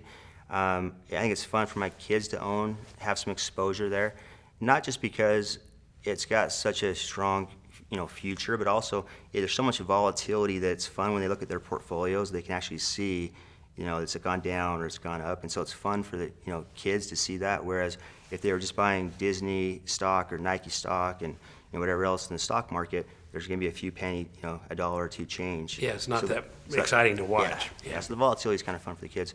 But with real estate, we're actually talking, we're launching several new funds in 2022 with Axia, and one of those later in the year may very well be a tokenized blockchain real estate fund, which basically means that we can buy traditional real estate assets like an apartment complex, but instead of it being with dollars, it's tokenized. And so our investors come in with a token or a blockchain currency, and the beauty of that is they can actually transfer those on their own, right? So if we don't sell the apartment complex, an investor could actually still transfer their tokens or their coins in the deal.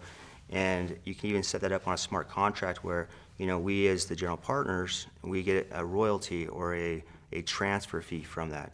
And that if they want to sell them to a friend and they want to sell it to their parents and somebody else, or even sell it to multiple people, every time that transfers, there's a little royalty that's kicked back up through a smart contract to us as the general partners.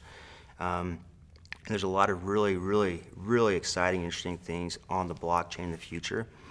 The reason why we haven't done that yet is just, in my opinion, it's still on the bleeding edge, and there's, from an SEC and a compliance standpoint, we just want to make sure we're 100% above board. And it's still so new that I'm still a little, so we're still doing our due diligence on that, but eventually I'd love to roll out an actual fund dedicated to tokenized real estate. But the next thing that's really exciting is in the metaverse. And, and I'm not going to act like I'm smart enough to really have an in-depth conversation on this, but, with the metaverse, what's really hot right now is basically buying virtual land, right, in the metaverse, and NFTs and whatnot. And, so, some of the people, some of our mutual friends that are in that space, I am investing in that as well. But I'm still not clear how I'm going to be able to monetize that, right? So I go and I buy a few acres or 100 acres of virtual land in the metaverse. How am I going to actually get revenue and cash flow off of that? And there's a whole process to it. You get guilds, and they build out this, your online.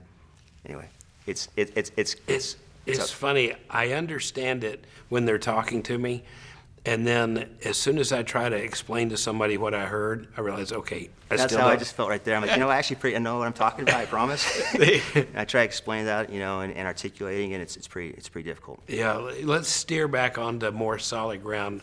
When I heard about you before I met you, and it was from a lot of very successful investors, and they kept talking about your fund and what Dave's doing with his fund, and explain to me how that works and what you're trying to accomplish there and what role it fills. Sure. So going back to that, that motto in my life of always doing bigger deals than before, right? So I started out as townhomes, condos, and then I went to fourplexes, and then to 12plex, 20plex, and then larger multifamily, and then from there, and a lot of other investments in real estate, but speaking of, passive income. And then I think, okay, that's been fun. So the next step was syndications. And that means basically you find, one larger asset, like a large multifamily, and then I help quarterback the deal and bring in my friends and my partners in to help fund the deal. And so I did about a dozen of those type of syndications, which I loved that process because, it's basically creating value for other people to come into the deals that I would be doing anyways. And so it's a great way to be able to create value for them and a true win-win situation where they wouldn't have access to that type of a commercial multifamily deal. But by me allowing them to come in as part of a syndication, and that benefits me because I'm leveraging other people's money to be able to go and scale a lot quicker. Right. And so that's been really fun. I have a few hundred partners in those syndications. And then once I felt like I'd kind of mastered that, that space, I was like, okay, well, what's next? And what's next was to start and manage my own real estate fund. And when I say my own, it's with 4 other partners. I have a phenomenal team, really excited and grateful for my team.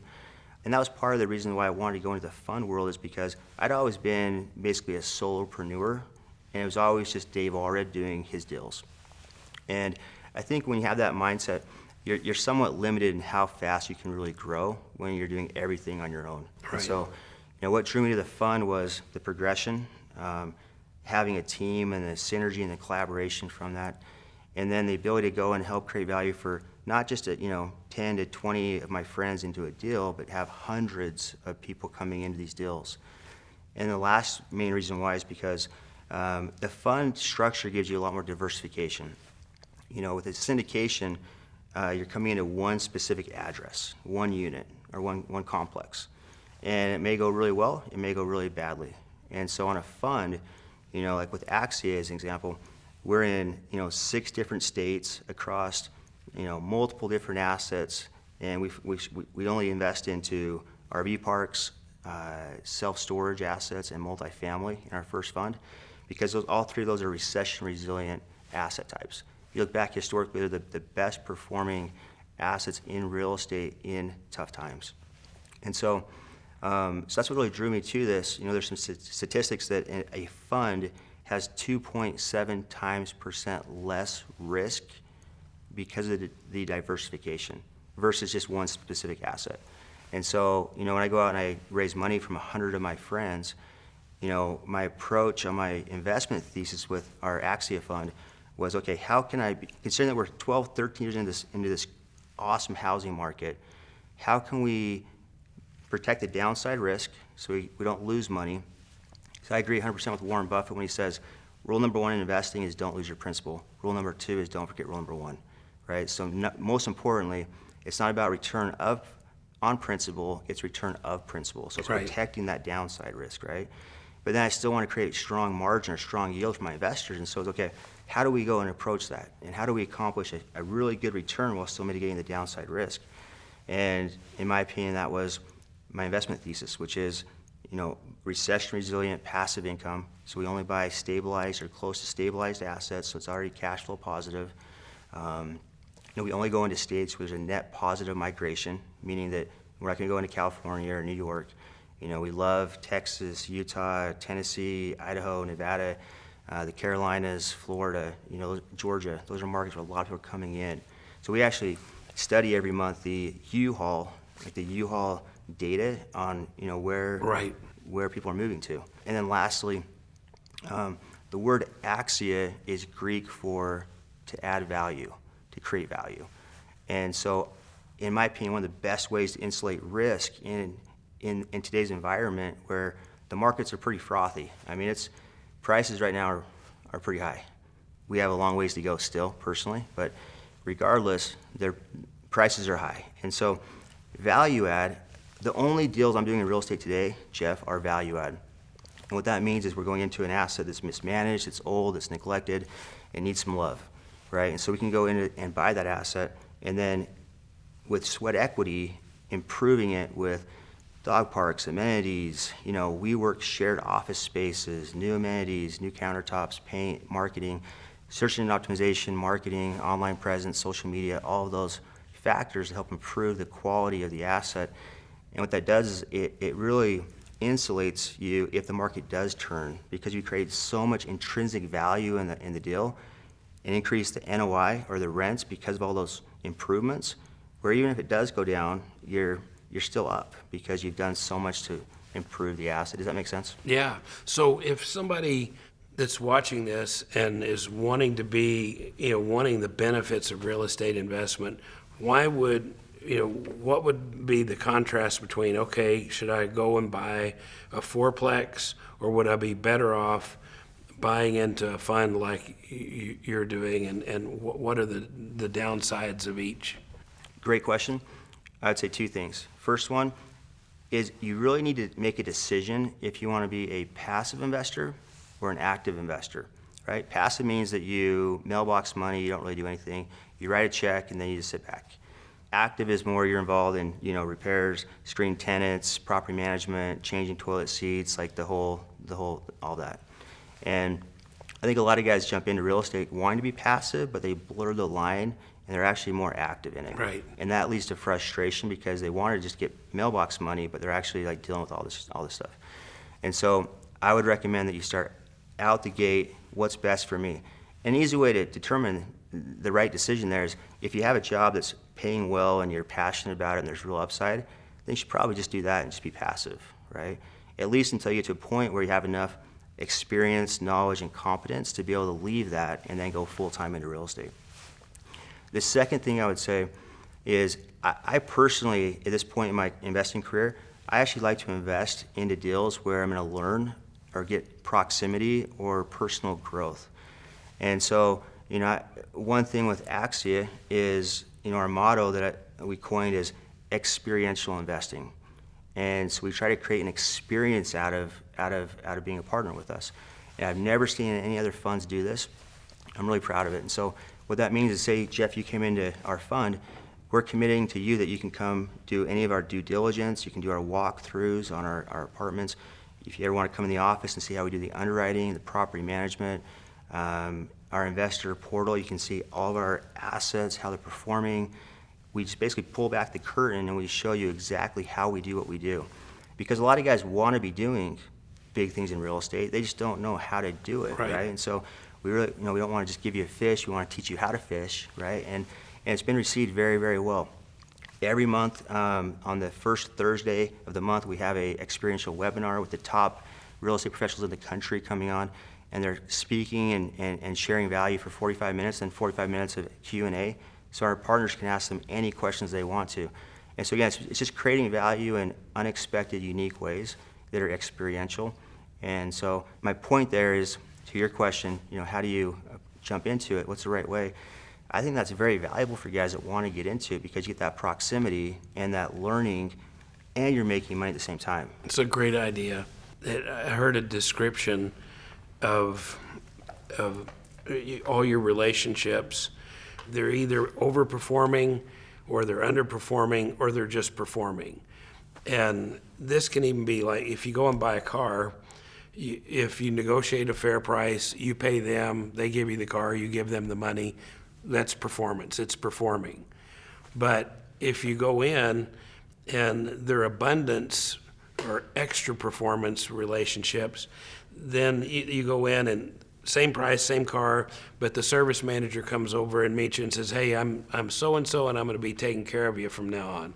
Somebody else goes, oh, I saw you in here, can I get you a cup of coffee? All these other things that don't cost money, but make it from just a plain performance to an extra performance or an abundance relationship. So I love what you're talking about. These aren't things that really cost that. It's not like, hey, I'm going to give you a discount on this. I'm going to give you extra value. That's right. I would add on to that. Also, in my opinion, the new economy is really about experiences, and people want experiences.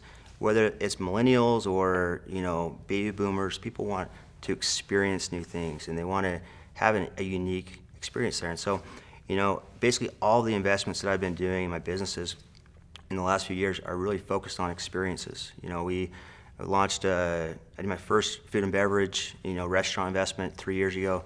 I now have ownership in a little over 60 different, restaurants, and and they're all very experiential. It's not like anything you've ever seen when you walk in the door. You know, Topgolf, I'm help bring a Topgolf into Utah here this year, and talk about experiential. I mean, that's, you walk into a Topgolf, Right. it's all about the experience, right? Even if you're not a golfer, you still have fun because of the overall experience. With Axia, experiential investing, it's very creative. And same thing with all my other businesses. It's all about these experiences. And I feel like, and moving forward, it's going to be even more so this way, but the more you can create a unique and powerful experience for your clients or your partners, then the more valuable you're going to be. So, yeah, as we wrap this up, I got to ask you about the Topgolf. I know that's been a long time, so tell me how that came together. That was not easy to put together, and what you're doing there. Yeah, that was actually, that's been a process. About 6 years ago, I tried to get Topgolf to come into Utah. At that point, they had concerns with coming in with low alcohol sales as well as the cold weather. And then a few years later, Callaway came in and bought out the rest of the equity stack with Topgolf. At that point, they stopped doing any type of licensing rights or territory rights and franchises, and so I lost that opportunity. And so I decided to go and do it on my own. And so I actually went, I was going to compete against Topgolf directly, and so bought 10 acres of land in a premium location next to a large movie theater. Went to the city, worked through the approvals, traveled out to every competing site here in the country, and finished out our design, our building plans. We were literally 95% of the way to the finish line, and then I just realized the risk profile on that business was pretty tough. There's 3 other companies in the country that I met with, and they were all hemorrhaging capital. They hadn't had a single profitable quarter, and it's just a very complex business, and so at that point we decided to pivot from doing it on our own and engaged with Topgolf to work on them coming in on our site. And so we eventually ended up with it's called a 20-year triple net lease, and so basically just a landlord-tenant relationship. So they come in on my land, build out the entire facility, and then we just sit back for 20-year, completely passive 20-year triple net lease for our investors. And so, frankly speaking, it was the best case scenario. No operational responsibilities. We just sit back and Collect rent checks. collect rent. So mailbox money. I love it. It was absolutely brilliant. Dave, thank you so much for taking the time. I'm really glad that we got to interview and have you be a part of this. Thanks for having me. I really appreciate it. That completes Jeff's interview with Dave Allred. Again, hearing these stories, learning from these people, and seeing the real life example of people who can start in one place but end up in a better place through investing in real estate. It's a really great thing to understand and to know, and I hope it inspired you.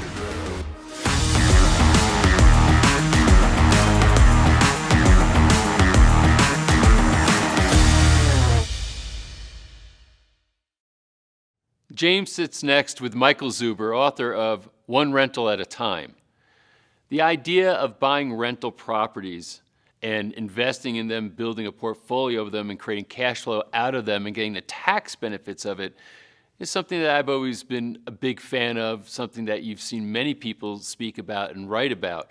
Michael Zuber is going to explain exactly how to do this, how to get your first one done, and then how over time to build a portfolio of these rental properties. I think it's a really great real estate strategy, something you want to pay attention to. Enjoy this interview.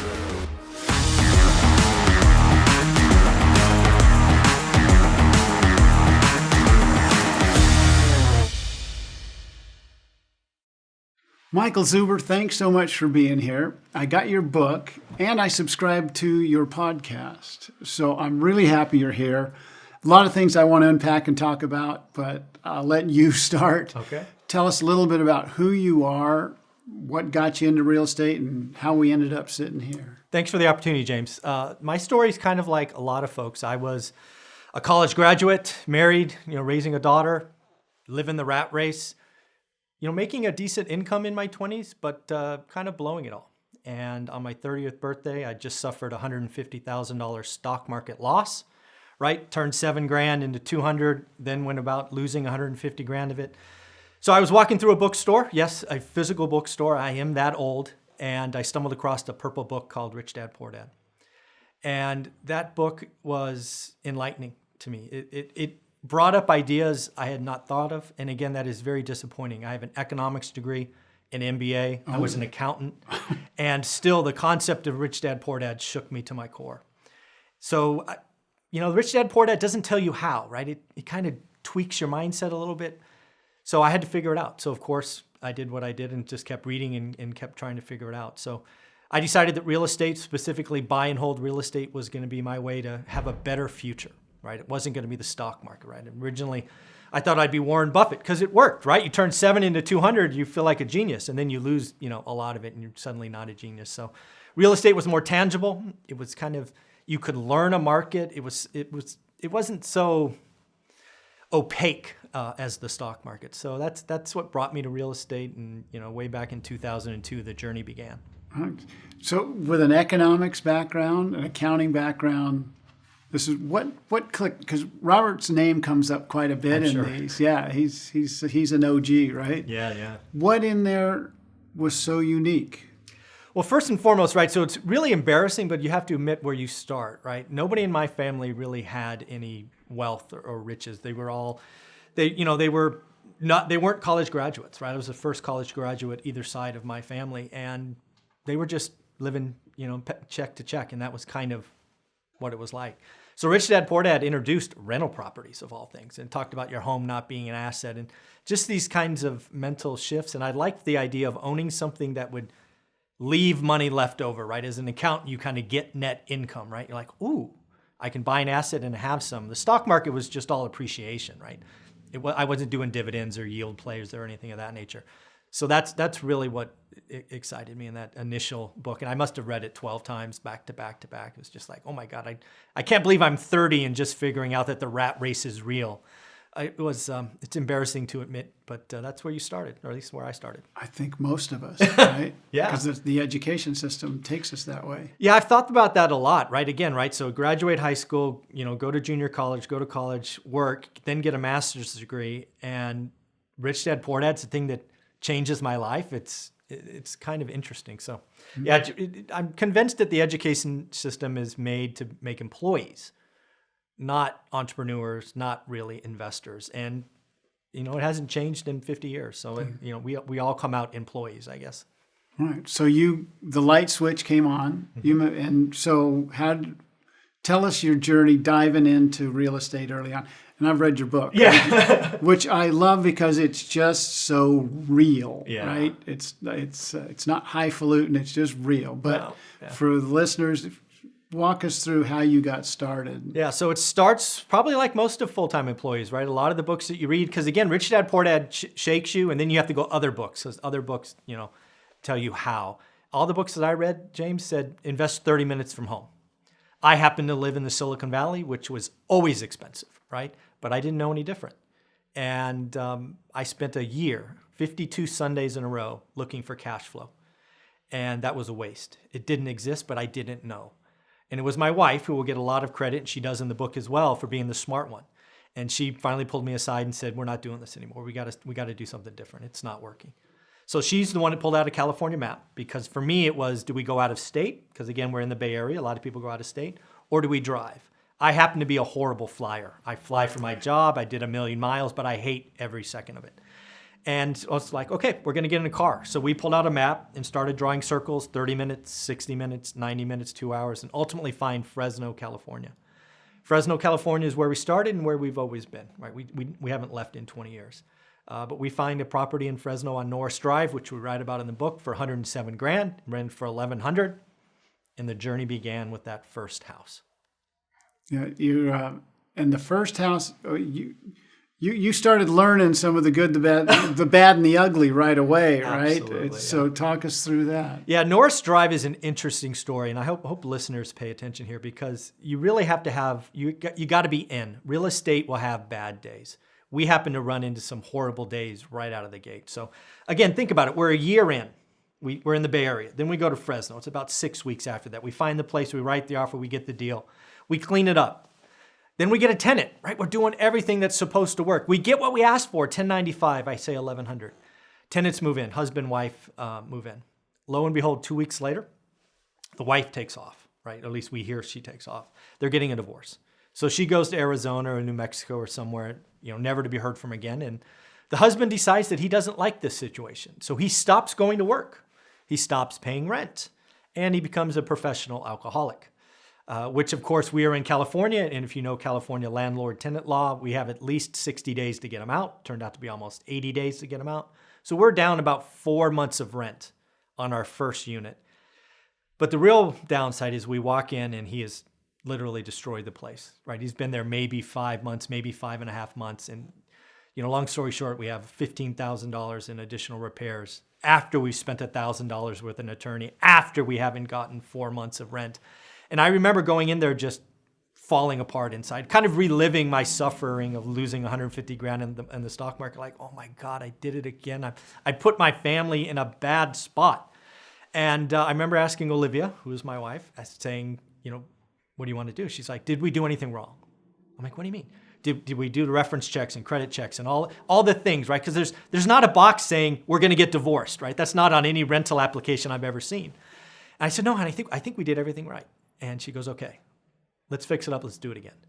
And that one decision after that first unit set us up for success. And that property from there on was great. It almost triples in value. We never missed a rent payment. And lo and behold, became an apartment building that we own today via 1031 exchange. But that was a pretty rough first 5 months. Yeah, that would turn a lot of people away. Probably 90% of folks would have been turned away. Because again, remember, right? I've never been to Fresno at this point. I've never spent the night still in Fresno. Olivia I would have accepted it without a minute of hesitation if she'd said sell it. I was already defeated. I was defeated from the stock market loss, this loss. I'm like, I didn't know what to do. But she was a trooper and said, let's keep going. So, well, so often having the right question is almost better than having the right answer, right? And that question was beautiful, right?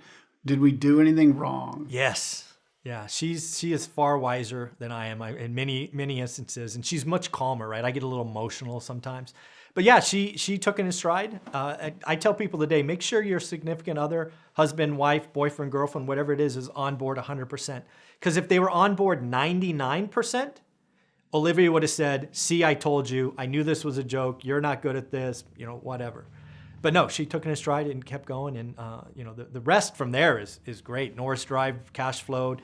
It tripled in value, became an apartment building via 1031 exchange. So the story from start to finish is awesome. But those first 6 months, kind of rough. Yeah. So where did you come up with and explain it? You have a term you use in your book. You know where I'm going? Oh, yeah, I do. So the only picture in my book, One Rental at a Time, is an alligator. And it's a friend of mine that I used to work with drew a picture of an alligator eating a bag full of money. Because one of the first things I did one of the most powerful things in real estate when you get in the game, right? Time in the market is more important than timing the market. And one of the things we did after owning Norris Drive for about 1.5 years is we had the opportunity to do a cash out refi.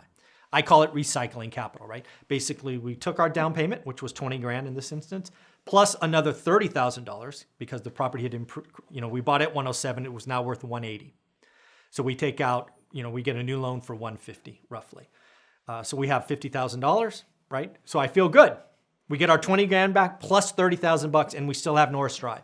Unfortunately, it is now an alligator because my rent is still $1,100, but now my mortgage payment is almost $1,300. And oh, by the way, I have to pay property managers and stuff breaks. So I am now dipping into my day job to pay Norris Drive to let someone live there. Don't create alligators. Don't buy alligators. I don't bet on appreciation. It really annoys some people in real estate. I'm like, no, I'm in this for cash flow. I want to get my time back. I don't want to have to work 4 hours a week to pay for Norris Drive for someone to live there. So yeah, when you're doing a cash out refi, make sure you do the numbers because banks will give you more money than you need sometimes. So yes, definitely don't do alligators. So how did you turn that around? Well, you couldn't. I had to write a check for about 16, 18 more months. Mm-hmm. And then ultimately we sold it. Because if you look at Norris Drive, and people can do this, I talk about it in the book, 1818 Norris Drive East 93703. Look it up on Zillow. We buy it December 11th, 2002. We do a 1031 exchange November of 05. We sell it at 264. So we pay off the loan, and then we have about 100 grand or so that we 1031 into an apartment building. right? So we take all of our, what turned out to be artificial equity, and we move it into an apartment building that we still own today. So that, again, that initial down payment, we got back, we bought 2 more houses, then Norris Drive becomes an apartment building. So that first $20,000 that we put down sits at about 21 units today because we've done it so long, about $100,000 in cash and about $500,000 in equity. So again, time in the market is more important than timing the market. I like that, time in versus timing, because timing seems to be a big thing we talk about. Yeah, this is not stocks, this is not crypto. A lot of people want to, right, I'm going to buy at the bottom. Well, even if you knew the bottom in real estate, let's say you knew that 2010 was the bottom. I didn't know it was the bottom. I was buying the whole way down and the whole way back. But let's just say you knew 2010 and you knew what month, right? It was March 2010. How many can you really buy? 1, That's true. 2, right? I want to make sure that I'm acquiring assets that cash flow. Again, remember, no alligators, so that I can hold them forever. The other thing that's residential related is you can get 30-year fixed rate debt, which is paramount today, right? I've done research the last 50 years. If you on my channel, you've seen it, where interest rates have been going down the last 40 years. However, as people don't realize, in 1970, they actually went up. They went from about 8 to about 11%. But guess what happened to housing? It more than doubled. From 1970 and 1979, housing doubled. How can that be? Interest rates went up.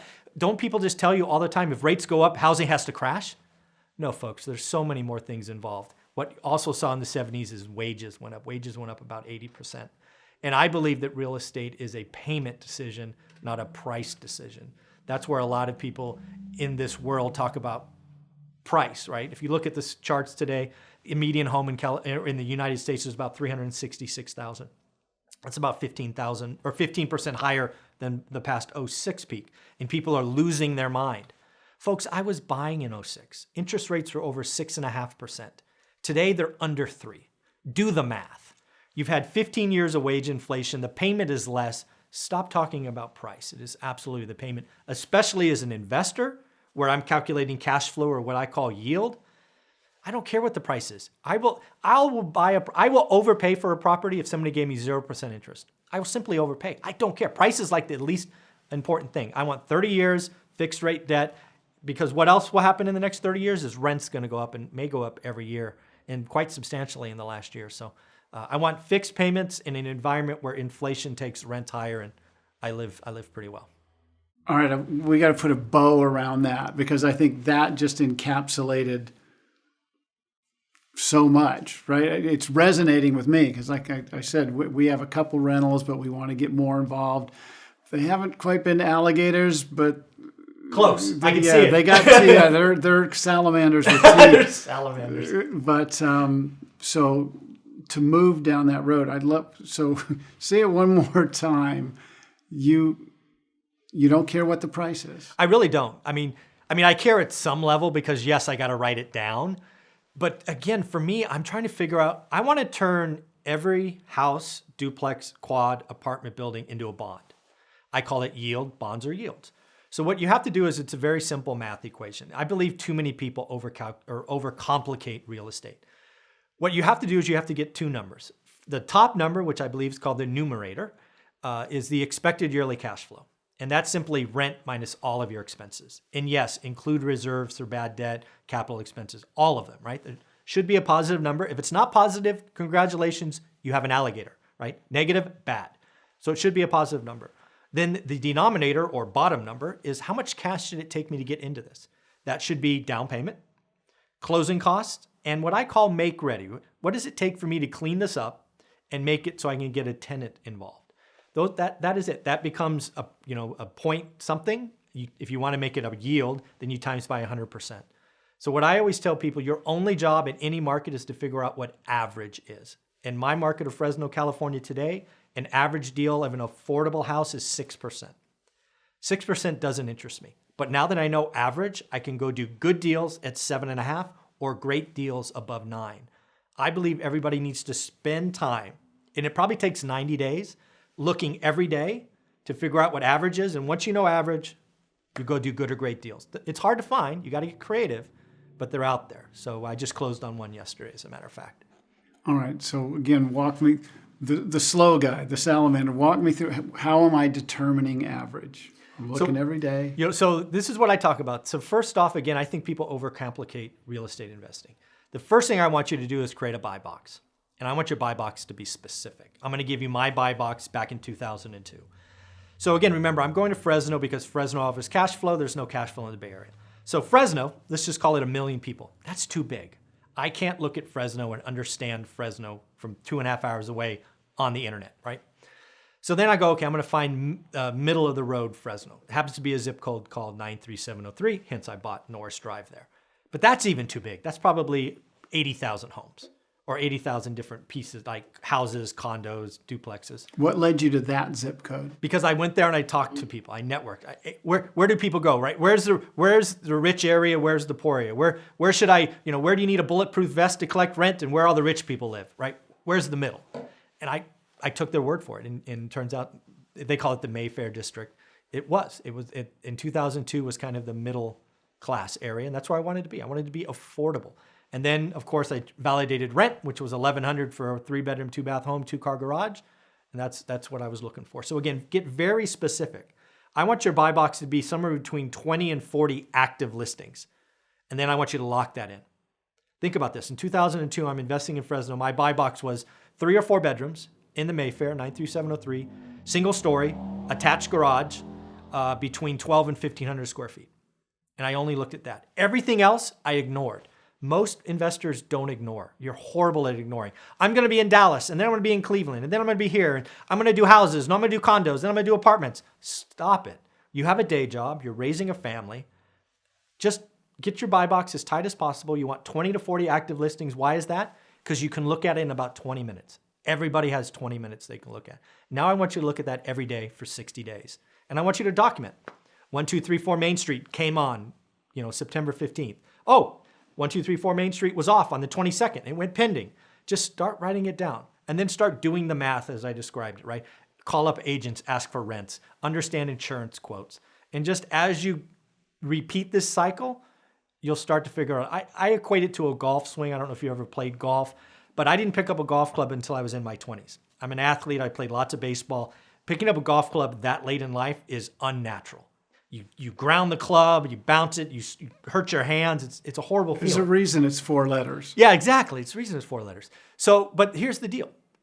I went to the driving range every day for, seemingly a month and hit a bucket of balls. And by the end of that, I stopped grounding the club. I can get the ball in the air. And at that point, I go get coaching and I go get, they fine tune it. Oh, your feet are too close. Open your hips. But in the beginning, I was just trying to hit the ball. So what I want you to do in real estate is get a buy box, make it tight. And I want you to look at that every day. And more importantly, ignore everything else. Stop looking for the perfect market. I talk to lots of people that are in Silicon Valley. It's where I am, or San Diego down here, or Orange County where we are, or Manhattan. I believe you can learn the skill of real estate investing in any market. It just takes focus and repetition. And once you do that, I can take my golf swing to any golf course across the country. But if you take the time and the diligence with real estate investing, you can take that skill anywhere. Like if you're going to learn San Diego's probably hard to cash flow. But if you can drive around, look at it, network, and figure it out, and you can say, hey, cash flow is a 1% yield. I understand. Now, a good deal would be 3 and a great deal would be 5. You've unlocked magic. That doesn't mean you have to invest in San Diego, but you've now proven you can do it. And once you know that, then it's great. Then you could go out of state or out of area. But if you try to go out of area or out of state first, you're not going to spend enough time in the location, right? If you're in San Diego, what do you know about Cleveland, right? What do you know about Detroit? What do you know about Huntsville, Alabama? Right? So you got to figure out the golf swing first, which I think is best done near you, right? That year that Olivia and I spent in the Silicon Valley was very helpful, even though it didn't feel like it at the time. We understood what we were doing, so it was much easier to scale in Fresno. Simple is not always easy, True. right? We confuse the two. But I like that you've kind of made this somewhat simple. Not easy, Yeah. but your buy box, I'm really intrigued with that. You listed specific things in there. What made you decide on those things? Like when you said single story. Well, I just simply didn't want 2 stories. I was trying to figure out what I wanted to own. And why did I do that? Because all I'd ever lived in was single story. I mean, at some point, it's the heritage that you bring to this, right? If you only lived in condos, maybe you're going to buy a condo. I'm not going to judge what you pick. Just get your buy box and stick to it for 60 days. Some people fight me on it. First thing they fought me on is they go, Michael, you're asking for 20 minutes a day. You don't understand my life. It's crazy. I can't give you 20 minutes, but I'll give you 4 hours on Saturday or Sunday. I'm like, you're not listening. I'll beat you every time. Real estate changes daily, right? You're going to miss 6 days a week of stuff. Yeah, so don't do that. 20 minutes a day, find it. I mean, if I could do it while working 60 or 80 hours a week, raising a daughter, being on 2 different continents a week during this, you guys can figure it out. So 20 minutes a day. It makes perfect sense, right? You say that it's a daily thing. Let's go back. When you started this, there weren't a million different apps and Zillow. And so how are you, what are you perusing? Where are you investigating? Yeah, so I don't think it was Realtor.com specifically, but it was basically a Realtor.com site that I could save on my computer because smartphones didn't exist when I was doing this, right? I had a BlackBerry at the time. So basically, I would have to physically plug in. Those were cool. Dude, I can make that thing hum, baby. But yeah, it's I had to be plugged in, right?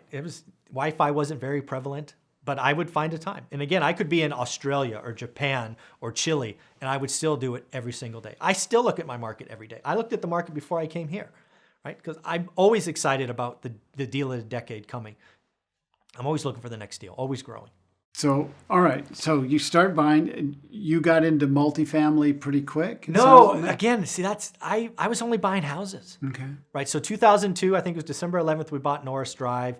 Then we have enough money to buy 2 more. Then I do the cash out refi, turn Norris into Alligator, buy 2 more. So it's about late 2005. I'm shopping for number 9. But now prices are insane. And what was happening in 05, 06 that people don't realize is prices went up in residential stuff, specifically houses, because housing never goes down. And we have these liar loans and ninja loans and all these things going on, and people are flipping contracts. It was a crazy time. But rents didn't move. In 2002, Norris Drive went in for $1,100. It was still $1,100 in 06. Yeah. Except now the price was $265. Yeah, it's an alligator. It's a nasty alligator, right? The only thing that you could do back then is do these pick-a-payment loans, right? Full amortization, 15-year and interest only, and then like these really low down payment. And people were signing up for these and sticking the debt on the back end. But my accounting brain wouldn't let me do that, right? I'm like, I'm 30-year debt, fixed rate only. How can I sign up for a payment of $1,700 when it rents for $1,100? And I got to pay property manager and reserves? Didn't work. So I went to a real estate meetup. You got to grow your network.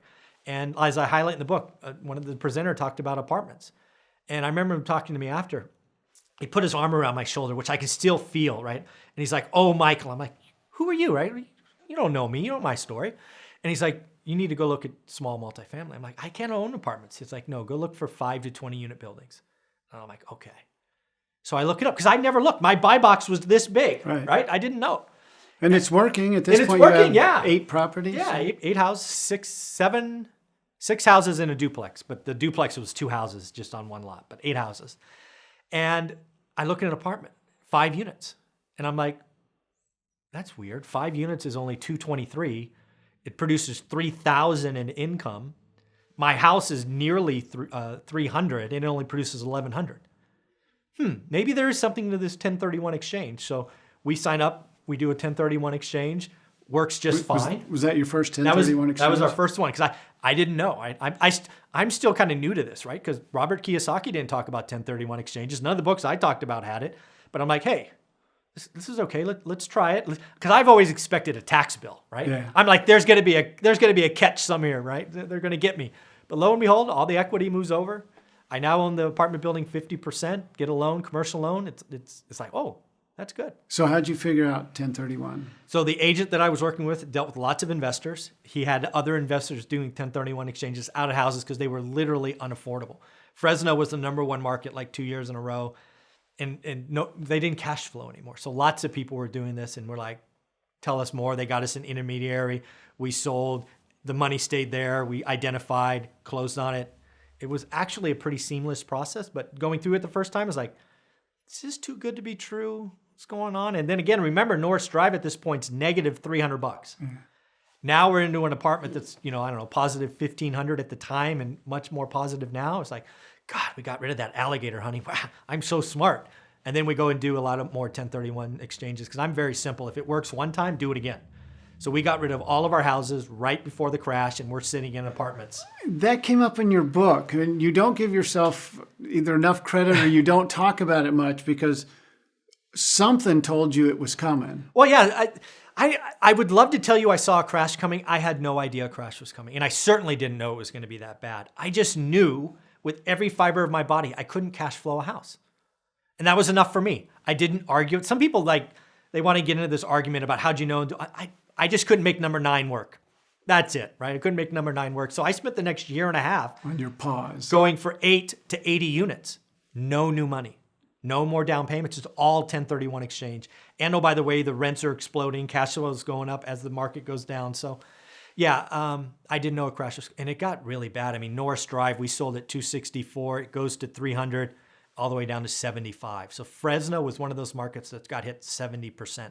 I am so thankful I was not in houses because I'd probably still be working if we didn't do those exchanges. I know you actually fared quite well during that time. Yeah, we did all right. Yeah, and it was just because there was no prescience, no crystal ball. You just, the numbers didn't work. The numbers, and they didn't work by a mile. It wasn't like I could beat up my spreadsheet to make it work. They were not even close. Yeah. And I guess the accountant mind just went, Yeah. the numbers don't add. Numbers don't add, can't pencil, there's no puts and takes. I was never going to bet on appreciation. The people that bought the houses that I sold were betting on appreciation. Because that's where I live in the Silicon Valley. You can't cash flow there. But lots of investors buy there, but they bet on appreciation. I'd done that with the stock market and suffered a $150,000 loss. I wasn't going back to that, right? So again, when I have a scar, I don't generally repeat that mistake. So cash flow. The nice thing is there's appreciation. It's kind of a bonus. Then, Absolutely. right? Yeah, I don't count it, but Right. it happens. I am Sure. in California still. California appreciates just Yeah. fine. So the big difference between now and back then with the markets, because the market's screaming right now. Yeah, it is. But so is inflation. Yeah, You obviously seem very confident in the market continuing. absolutely. So there's no. Yeah, I just bought. So what I would tell you today, right? So again, price, if we're talking price in Fresno today is higher than when I sold. That is a factually true statement that is almost irrelevant, right? Because what has happened since these periods? Rents. So that rent when I sold was $1,100. That rent now is $1,800. That's more, just in case anybody's wondering, 11 to 18. Interest rates. We're 6.5, sub 3. Better, right? And again, we're very likely to have inflation going forward, right? We just had 10% or 11% inflation with everything going on with printing more money and all these other things. Rent's going to keep going higher. But again, stuff cash flows. I just closed on a residential property yesterday. So today's Saturday, Friday. And I plan to close on a lot more residential because I can get cheap 30-year money. You must get 30-year money. I think apartments are actually the riskiest today because they've been stretched in value, low cap rates, but their debt structure, 3, 5, 7-year terms where they reset and you have to get a new interest rate. I've spent the last year taking all of my variable rate loans on apartments and getting 30-year money. I'm paying higher rates. All right, there's a non-QM lender that I work with that's taken my apartment loans, and now they're all fixed 30-year debt because I don't want to have interest rate risk in 5 years. I'm very concerned about where interest rates will be in 5 years. So again, the cautious conservative guy's like, I'm going to go fix my payments for the next 30 years so I can sleep at night. So that's what I've been doing to make sure that I've de-risked my portfolio. All right. But you've held on to the multifamilies. Yeah, I did sell one in 2019 to raise capital because I saw what was, or at least I thought I saw what was coming.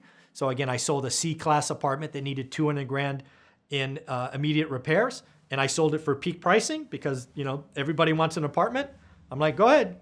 You want to pay Class A for Class C prices? Go nuts. So I will always sell what's expensive and buy what's cheap.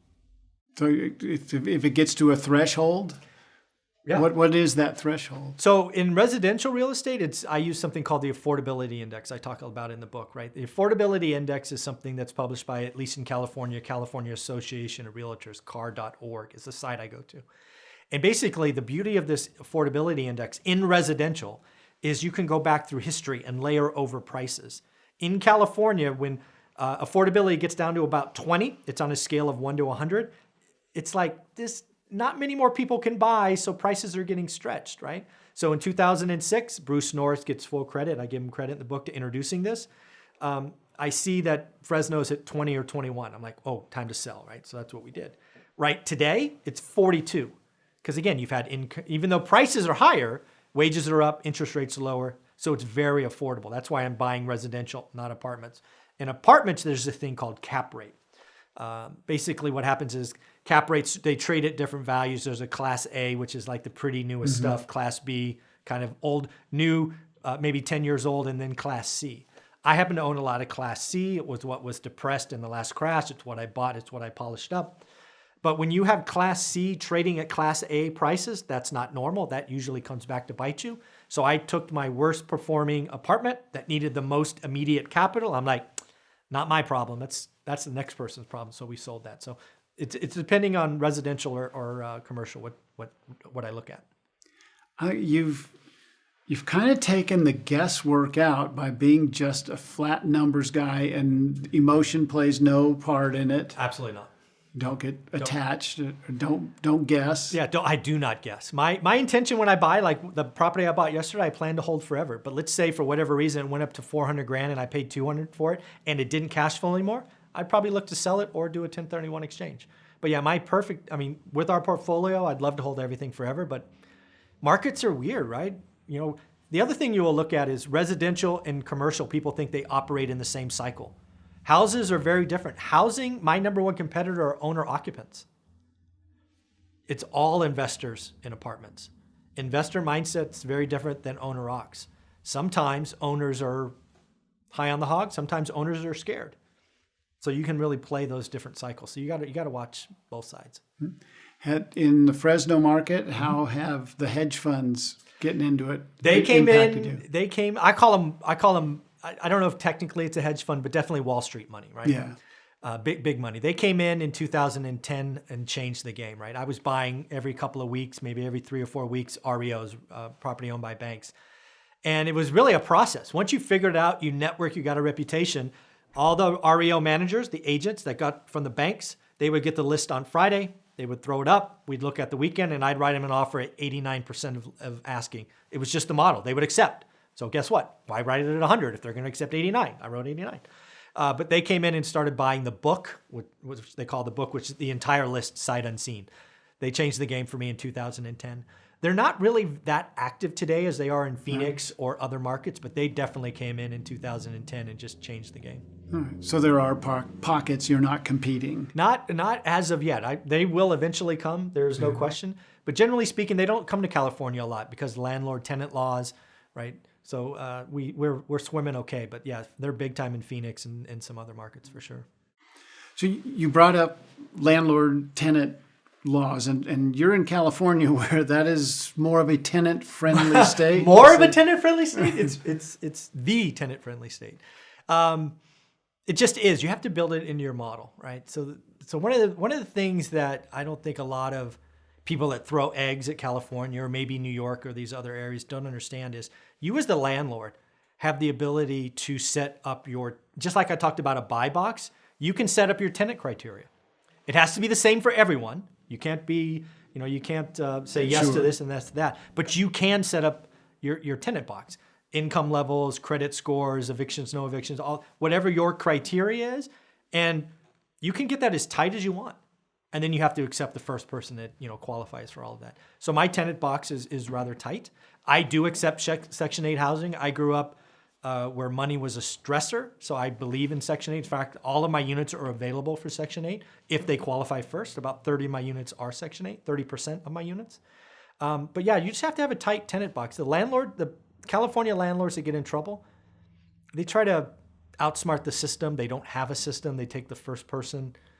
Yeah, there are professional tenants out there that can work the system against you. But yeah, you got to plan for 60 to 90 days for an eviction. But again, if your tenant box is there, right? We just went through this health crisis where the eviction moratorium, all of these things.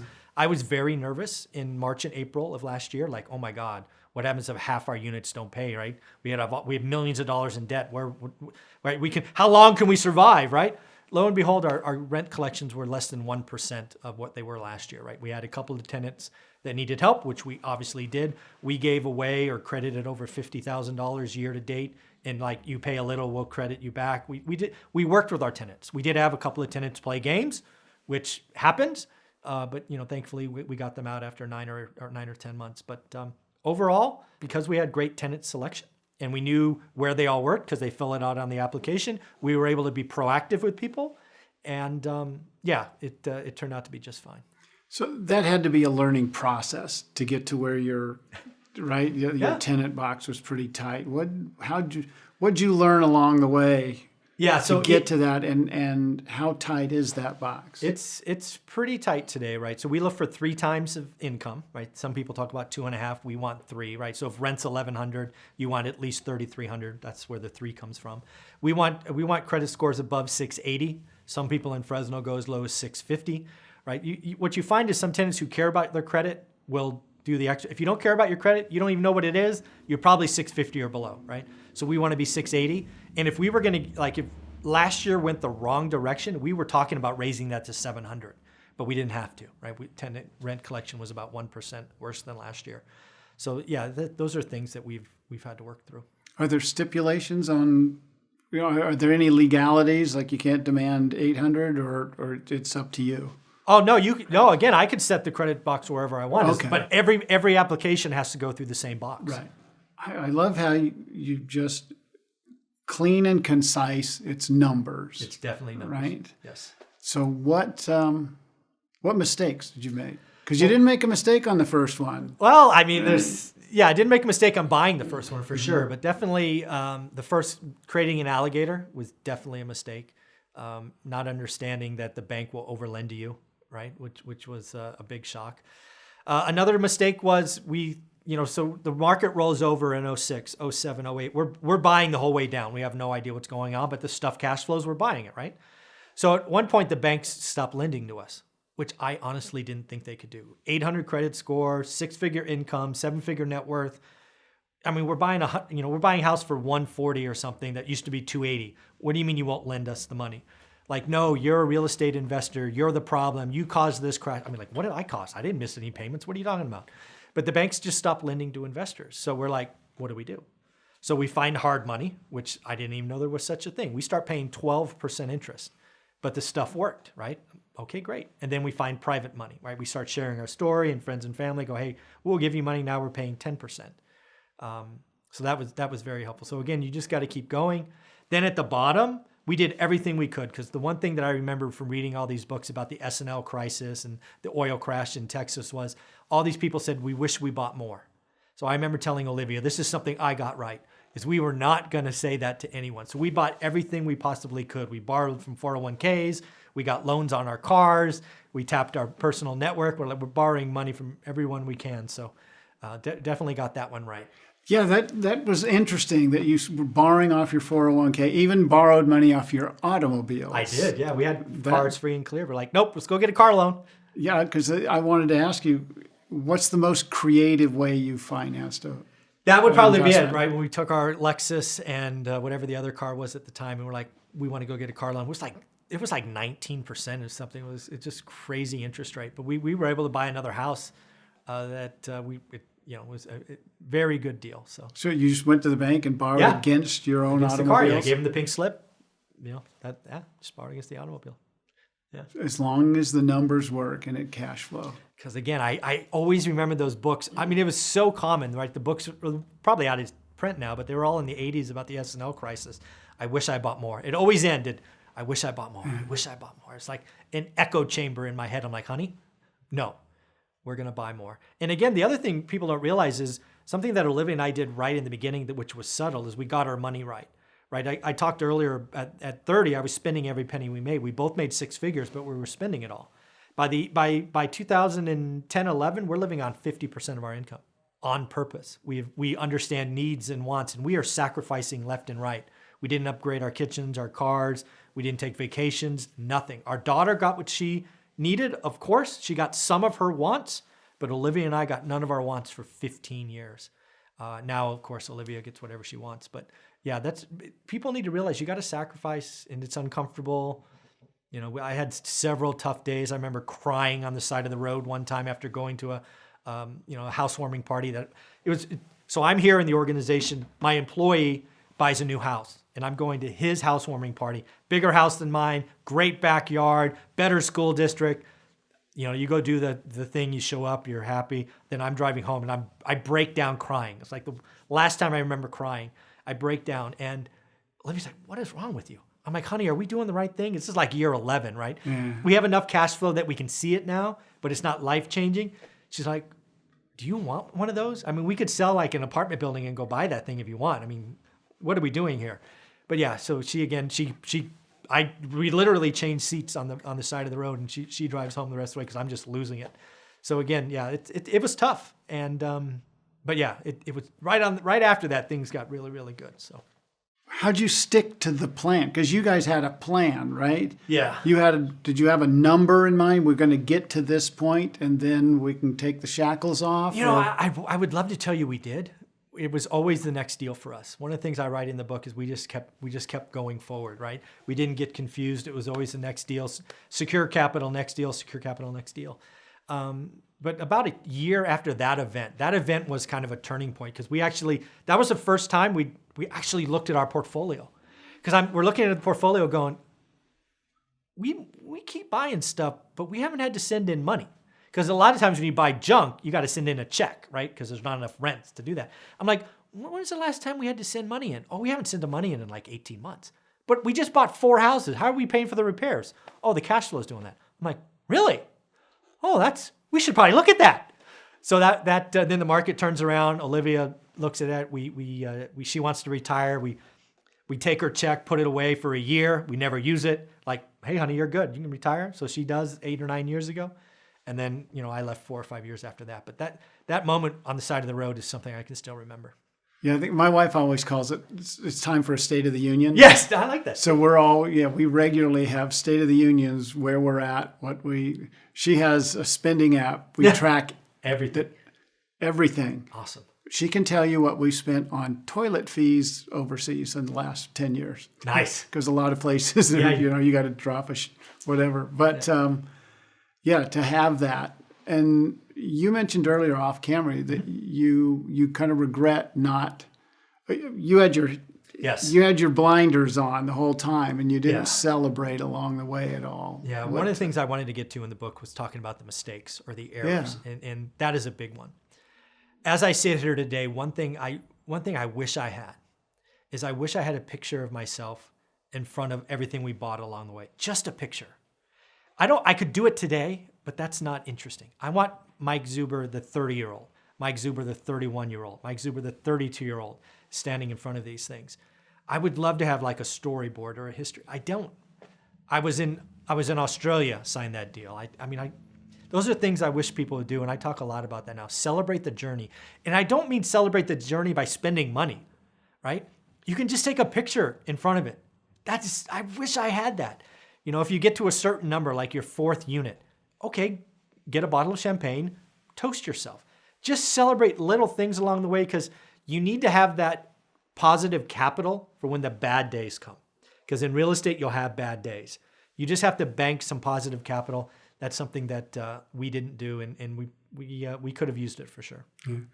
Again, it's one of the things that I go back to your book, why it resonated with me. It just felt real, right? Like I'm not going to be, it's not the overnight millionaire, right?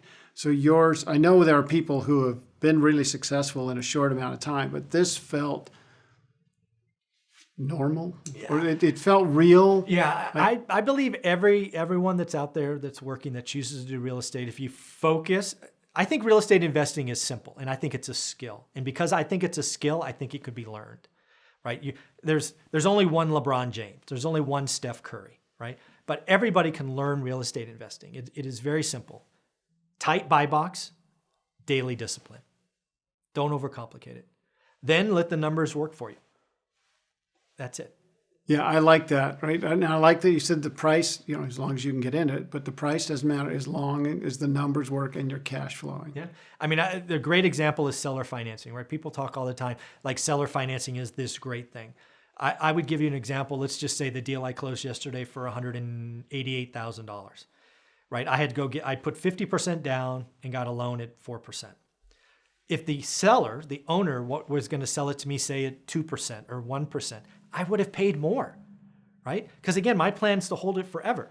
If they would have given me, say, 1% interest, which would have taken my payment from $450 or $480, I think it is, to like $375 or $325, I certainly would have paid more. I don't know how much more, but the price doesn't matter. I'm going to hold this thing forever. It doesn't matter. I mean, you could, in theory, think about me paying $400,000. It would never appraise. But what if I didn't make a payment for a decade?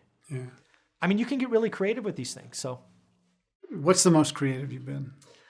Well, I remember one time, right in the depths of the crash. So this is after housing crashed. What happened is housing crashed, then apartments. It was really weird. So I remember fixing a unit, buying an apartment building, and then the one next door was just wrecked. So we're fixing it. We're doing the right things. We're spending, I don't know, $50,000, $60,000 across 10 units. And a bank calls me out of nowhere, right? They get my number somehow. And they go, hold for so-and-so. I go, that's weird. I got to hold for somebody? You called me? Yeah, you called me. Why am I holding for somebody, right? I'm like, okay, fine. So then the bank president comes on. It's a local bank there. And he goes, are you Michael Zuber? I go, yes. Do you own blah, blah, blah? Yes. How would you like to buy the building next door? I'm like, sure. I mean, I'd be interested in buying the next door. I don't know, tell me more. Well, Michael, I'd love to meet you in person. Let's walk the buildings together. Sure. I'm going to go next weekend anyway. I got to go look at the job, so we'll go there. So we meet. He's in a suit. I still remember he's in a full line. It's a Saturday. It's in Fresno. It's hot. It's like 100 degrees. He's there in a suit. And we go about walking through all the units. And they're beyond bad. I mean, they're, pets do what pets do. And they're some of the worst things after seeing two, I didn't need to see anymore, but I wanted to see how many he'd go through, right? Because he's in a full-on suit. So he goes through all 10. I'm like, wow, it's been interesting. And we get done. And he goes, is that too big for you? I go, no, the one I bought next door was worse than that. So clearly not bad for me. He goes, what would you, we own the note. We don't want it anymore. We'd love to sell it to you because we've seen what you're doing at the building next door. I go, great. What, tell me more. You called me. I'm not offering a price first. You tell me first, right? So I think the numbers were, he owed like $325,000 on it. The building, even as it was worth $500 or $450 or something back then. I'm like, $325 seems about right. I think that makes sense. He goes, the interest rate was this or that. I go, well, I need a better rate. Because at this point, he's talking to me. I'm his only buyer, right? So we basically get it. We take over the loan, or he gives us a new loan at the balance, so nothing down. I get a lower rate. I get a fixed 30-year loan, which they don't do normally, right? I'm getting everything. And the only thing I had to do was put $50,000 aside in an escrow account that I would bill as I repaired the units. I'm like, great, I would have put the 50 grand in anyway. So you pay the bills, I pay the bills, doesn't matter. So again, zero down for an apartment building just because I was fixing the one next door. It's kind of a cool deal. All right, so you're doing all these deals. You're growing. It's you and Olivia, you and your wife. At some point, did you need to you need contractors? Mm-hmm. You didn't do property management all by yourself, right? So you did attorney.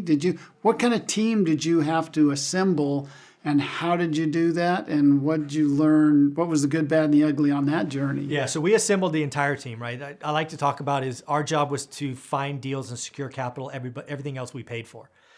So how did we do it? A lot of trial and error, right? We fired the first 5 property managers that we had. 5. Right. Thank God we only were, we had somewhere between 1 and 7 units, but we still fired. That's not fun, firing a property manager, getting a new one. So we had to do that. We built teams. It's always a constant. Even today, right? I have a very good Rolodex in Fresno, California, but I'm always looking to add contractors or painters or attorneys. I have my go-to people, but over the years they change, right? They move. Life events happen, and they were great. Now they're not great. So it never stops. Never stop networking. Always meet more people. If you follow me, one of the things I challenge you to do in the beginning is meet one person a day, right? You got to build a network. You got to share. And the other thing to tie this together is tell everybody what your buy box is. 2020 was the hardest time to buy quality cash flow because there was no inventory. Right? Prices were screaming high. How did I get 6 deals in 2020? People remembered what I bought, and they called me. So I got 6 off-market deals in 2020. All deals I did, which meant they cash flowed. and I was happy for them. And they were probably worth more, but people knew what I bought. They called me first, and I said yes. So again, tell everybody in the beginning. My buy box, to go back to the beginning, is Mayfair District, 3 or 4 bedrooms between 12 and 1,500. It should be on your business card. This is my buy box. Just put in your email footer. Tell everybody what your buy box is. And you're still that zip code. Oh no, now I'm everything. But I'm trying to tie it to the new viewer. The buy box that you set up in the beginning, 20 to 40, tell everybody, because you just never know when they'll call you up and say, "Hey James, I found one. You want it?" It's great. Again, the brilliance in it is the simplicity in it, right? Yeah. Know your number. Have your buy. I like that term, your buy box. Have your numbers, and then it's easy to. You're not gambling as much because you can see this should cash flow. Right. It'll take something really out of the ordinary. Yeah, I've seen some very advanced spreadsheets, and again, I'm a numbers guy in Excel and accountant, so you're not going to out spreadsheet me. But most real estate spreadsheets are far too complicated. If you have to beat up your spreadsheet to produce cash flow, it's not a deal, right? If you got to pull all the levers and take all your reserves down and all these other things, that's an alligator, right? That's an alligator waiting to happen. What are people doing wrong? The people who, because they build this robust spreadsheet, probably think they're doing more. Well, they're trying to feel like they're doing something, right? They're calculating, hey, my principal pay down is $81 a month, so that doesn't count. Well, why doesn't that count? You got to pay that money anyway. Where does that $81 come from, right? And then they're taking depreciation. Well, I get to write off depreciation, which means I get to hide $37 a month in income. Right? If you got to take if you walk into this at 10% reserves for capital and bad debt, and you have to take it to 5 to make the numbers work, stop it, right? It shouldn't be that hard. You shouldn't have to beat up your Excel, because Excel lies. Excel lies. How does it lie? Because Excel will take the inputs that the creator does and make any number you want. Right? That's true. Right? And I can tell you this, every Excel spreadsheet you ever built doesn't meet real life. Right? You put in the numbers and suddenly, the insurance bill is a little bit higher, or the property management's higher, or you suddenly realize you have to pay water because you have 2 tenants versus 1. By the way, the sewer line broke, right? One of the things that I had happen time after time after time in 2010 is the sewer lines broke. Why the sewer lines broke? Because they didn't turn on water for a year, and the roots of the trees were looking for water, and then they turn on the water, and the sewer lines break, right? So there's just Excel lies, right? Don't be conservative. If you, in your book, the end of your book, you have 21 takeaways. Right. You don't have to go through all of them, but maybe just give me 3 or 4 of your takeaways. Yeah. One that I remember is it's a people business, right? I think a lot of people get into real estate investing, and I admit in the book, I did this badly. The first 5 years, I did this wrong. I thought the answer was in Excel. I thought I could outsmart the real estate industry. No. Real estate industry is a people business. As I shared a moment ago, the 6 deals I did last year were from my network. Do what you say you're going to do. Follow up. Send birthday announcements. Whatever it is. Be a good human being, and it is amazing what comes through. Most of the deals I did in 2010 after the hedge fund started coming in, I never was the highest bidder, but I was second. And the REO agent knew I would perform, so they would come in and say, "Hey, Michael, this one's getting a little squirrely. Do you want it? Michael, you need to be at this number. Is that number good?" Yes or no, right? I said yes half the time and no. I'm like, that's too much. I'm like, okay, great, no big deal, right? We'll move on. So definitely a people business. There's a lot in there. Time in the market is better than timing the market. That's I like a big that. one, right? Recycling capital is something I've just stumbled across recently. That was a big part of it, right? That first property in 2002 has morphed into 21 units, and don't try to time the market. Be conservative. Make sure you get, learn average, right? Because that's what most people get wrong, is they want to rush. They're almost in a hurry. And don't be in a hurry. It's like a golf swing, right? Just do the work. Stay on the driving range as long as you have to. Yeah. But then eventually it will come to you.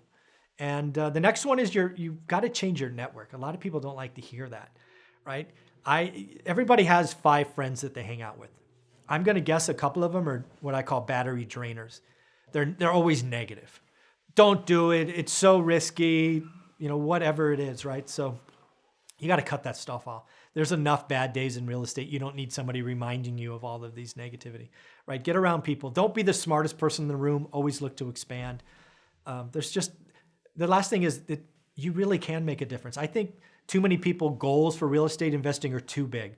I want 100, I want 1,000, I want 10,000. I truly believe if you get to 4, you may not be financially free at 4, but I think 4 changes your life, right? 4 is enough that when you pay it off, you have, I don't know, millions of dollars, depending on where you are. You have a lot of cash flow. Life will be better. So everybody should start with 1, then 4, then 10. Those are the goals that I want you to have. Don't start this with 0 and say, I'm going to have 100. That doesn't work for most people. 20 minutes a day. Focus and 20 minutes a day. 20 minutes a day for Ever. Forever. But at least 60 days, because what you're doing in the beginning, right? I'm trying to simplify it for folks in the beginning, so buy box. And again, when I say buy box, you ignore everything else. You're in your buy box and somebody brings you a deal or somebody says to your house, if it's not your buy box, you're not allowed to look at it here, right? And then in about 60 days, you should be able to tell your friends, hey, in Mayfair, 3 to 4 bedrooms, 12 to 1,500 square feet, a good deal is X, but a great deal is X plus. That's where you're trying to get to. And once you're there, you can start expanding. But yeah, daily discipline, focus, let everything else go. So Michael, tell me why real estate? Well, I think real estate investing is a way to change your life for the better, right? Especially being a buy and hold real estate, individual. It's the way for the average person. It doesn't take an advanced degree. Some of the people I talk to, one of the guys I talk to every week is a 9th grade dropout. He sacrificed, he house hacked, he got going, and now he's very successful. Everybody can do this. Just focus. Don't rush. Learn the process, and then when you find a great deal, write the offer. Thanks. Really, thank you so much for taking time. I know you guys got a lot going on, but I was really looking forward to this. Like I said, your book, your podcast is just, it's like, you're more than that, but your book comes across as everyman. Right? I hope so. That's what I wrote it for. It really is meant to be, hey, I read Rich Dad Poor Dad and I want to know what to do next. Well, here's a guy that read Rich Dad Poor Dad, and this is what the next 15 years look like, the bad and the good. So. James Michael Zuber, fun interview. Did you get a lot out of it? Yeah, great guy. He's a one rental at a time guy. So he really resonated with me as a newbie, right? Yeah. How to get going. Kind of chunk it down and get it started. Mm-hmm. Great stuff. Great guy.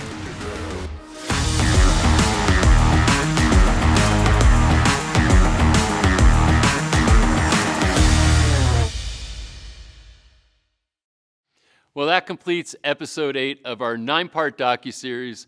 We're almost all the way there. Congratulations for making it this far. This is a phenomenal, comprehensive journey that covers the ground that needs to be known. Most people would take them a lot of years to really learn all this. We put it all together for you in one single experience. And also, thank you if you were someone who already invested in the series. If you haven't, it's a really good time to look because the free viewing period is coming to an end pretty soon. Thanks for being here, and I will see you in episode 9 coming up. When things get harder to buy, to find, when it seems like every investor in the world is looking for the same kinds of deals, then you have to go what I call wider and deeper. Wider means there are opportunities everywhere. Send me to any city in the world, and you're going to find highly motivated sellers in every city in the world. And the rules are pretty much the same. So sometimes other places, the competition is lower.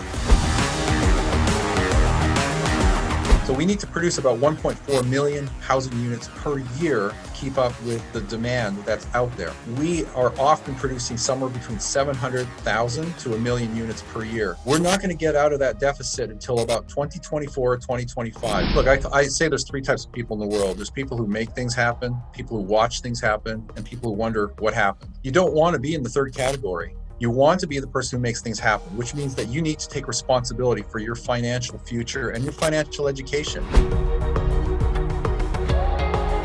If you can knock out $40,000 worth of debt with one transaction and make more than most people make in a year of labor, why not continue doing that? I say keep your eyes open, because you never know if that awesome opportunity is a little mobile home deal, or it could be a fix and flip deal, might be a good rental project, it could be a gold mine. You know, you never know until you see that, but if you keep your eyes open and if you know the basic concepts of real estate investing, you can be aware of all sorts of great opportunities that'll come your way.